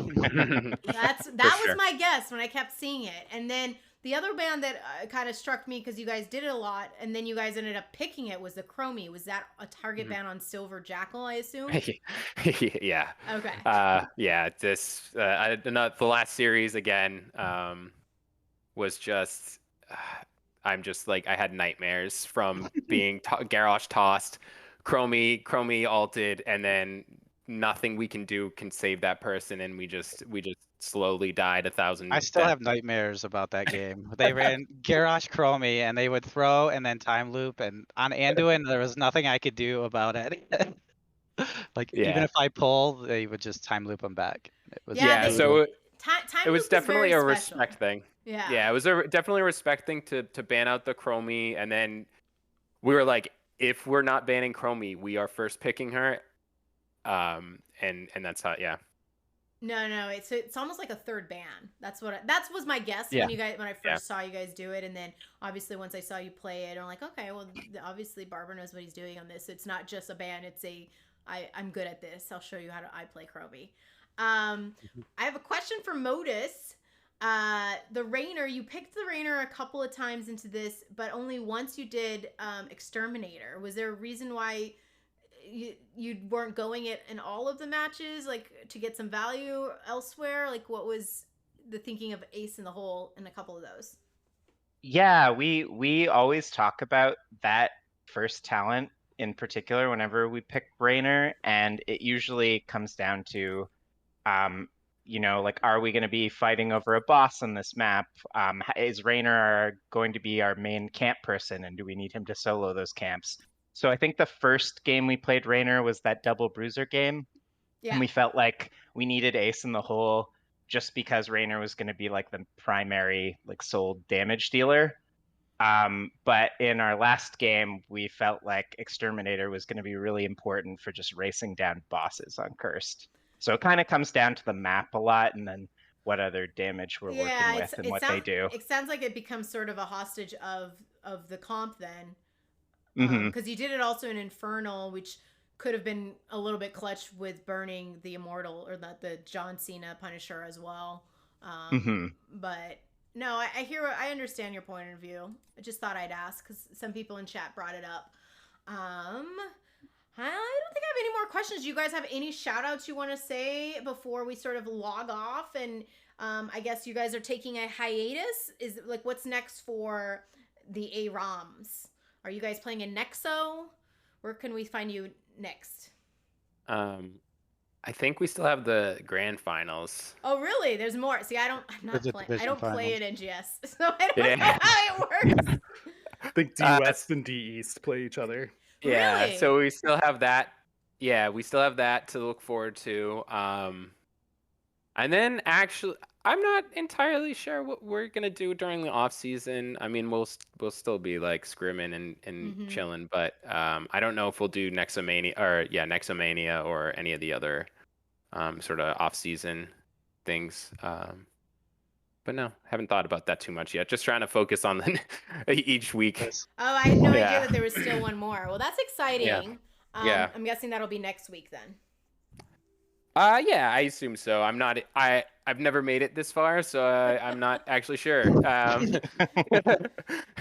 yeah. I feel like it's a whole new world. All right. Yeah. So what's next for All Random All Middle Age is that you guys are playing sometime in the future into the Coastal Finals against the D East. Hopefully you get a favorable start time to yourselves because these dang East Coasters, I'm a West Coaster myself, just always want to play so early and I can't stand it. It's like the sun's out, I'm not supposed to be on my computer. God damn it. Yeah. Oh, go ahead. No, I was gonna say, so any shout outs? Do you guys stream? Where can we find you? Blah blah blah blah, all of that good stuff. Yeah, so definitely a shout out to Fountain Snipers. I think those were games fit for a first and second seed combo in the finals. Shout out to you as well. Thank you so much for streaming on. I don't know if it was short notice, but we got the game in kind of late. And then definitely thank you to Fade. He's our coach. He's been really helpful in trying to dissect our games and try to give us pointers constantly. And thanks to all the viewers. Hopefully the game was fun to watch. Hopefully they're still awake. No, yeah. I mean I can say for sure it was, guys. When you go to 5-game series and I always find it fun when people go at unusual maps and do unusual comps. So thank you for doing that, making it entertaining for us to watch. Anybody else? Oh yeah, you guys. I am giving you permission to speak. You can't see, but I'm blinking. But also, shout outs to our great scrim partners, the Valkyries. They were really great to play against in scrims. Fellow champions. Yes. Yeah. Oh, awesome! I think that's a GGS squad. So shout out to them as well. All right, guys. Well, this was wonderful. Congratulations again. Good luck in the Coastal Finals, and just keep doing what you're doing. It's interesting and it's fun to watch. So keep up the good work. Thank you so much. Thank you. Yeah, thanks thanks for casting. All right, we'll catch you guys later. All right, chat. I'm gonna switch over to my webby cam. So that was our game series for the day. That's amazing. I had no idea that they were still a Coastal Finals. So that team, you could still catch their amazing comps, their amazing gameplay. Clearly great synergy that they have, great team chemistry, even if it sounds a little bit hostagey. Rob controlling his team. But that was a lot of fun. I think it was fun to watch. Hopefully you guys were all entertained. You can catch me on my channel. Let me put my thing in the chatty chat. Maybe I'll start casting a little bit more. I've been having a lot of fun with this. This is actually my first time casting by myself. I've always had a co-caster. So I totally enjoyed doing this. Hopefully you guys didn't think I was too crazy. Happy to hear feedback from that as well. If I'm just going like blah, blah, blah, especially when I kept calling Ancestral Healing Ancient Blessings because I'm a Deckard fan.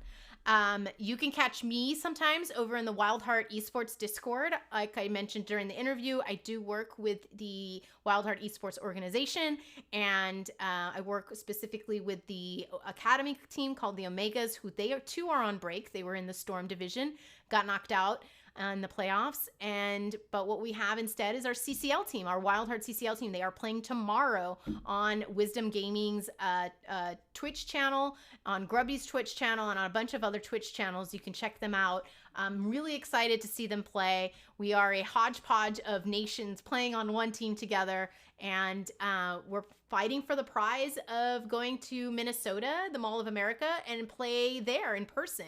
It's going to be a LAN final for CCL this season. So I'm really excited to go. I'm going to go regardless of whether or not we're in the finals. We have a Wildheart event that we're hosting on Thursday night to kind of create a kind of icebreaker opportunity for everybody coming to the LAN.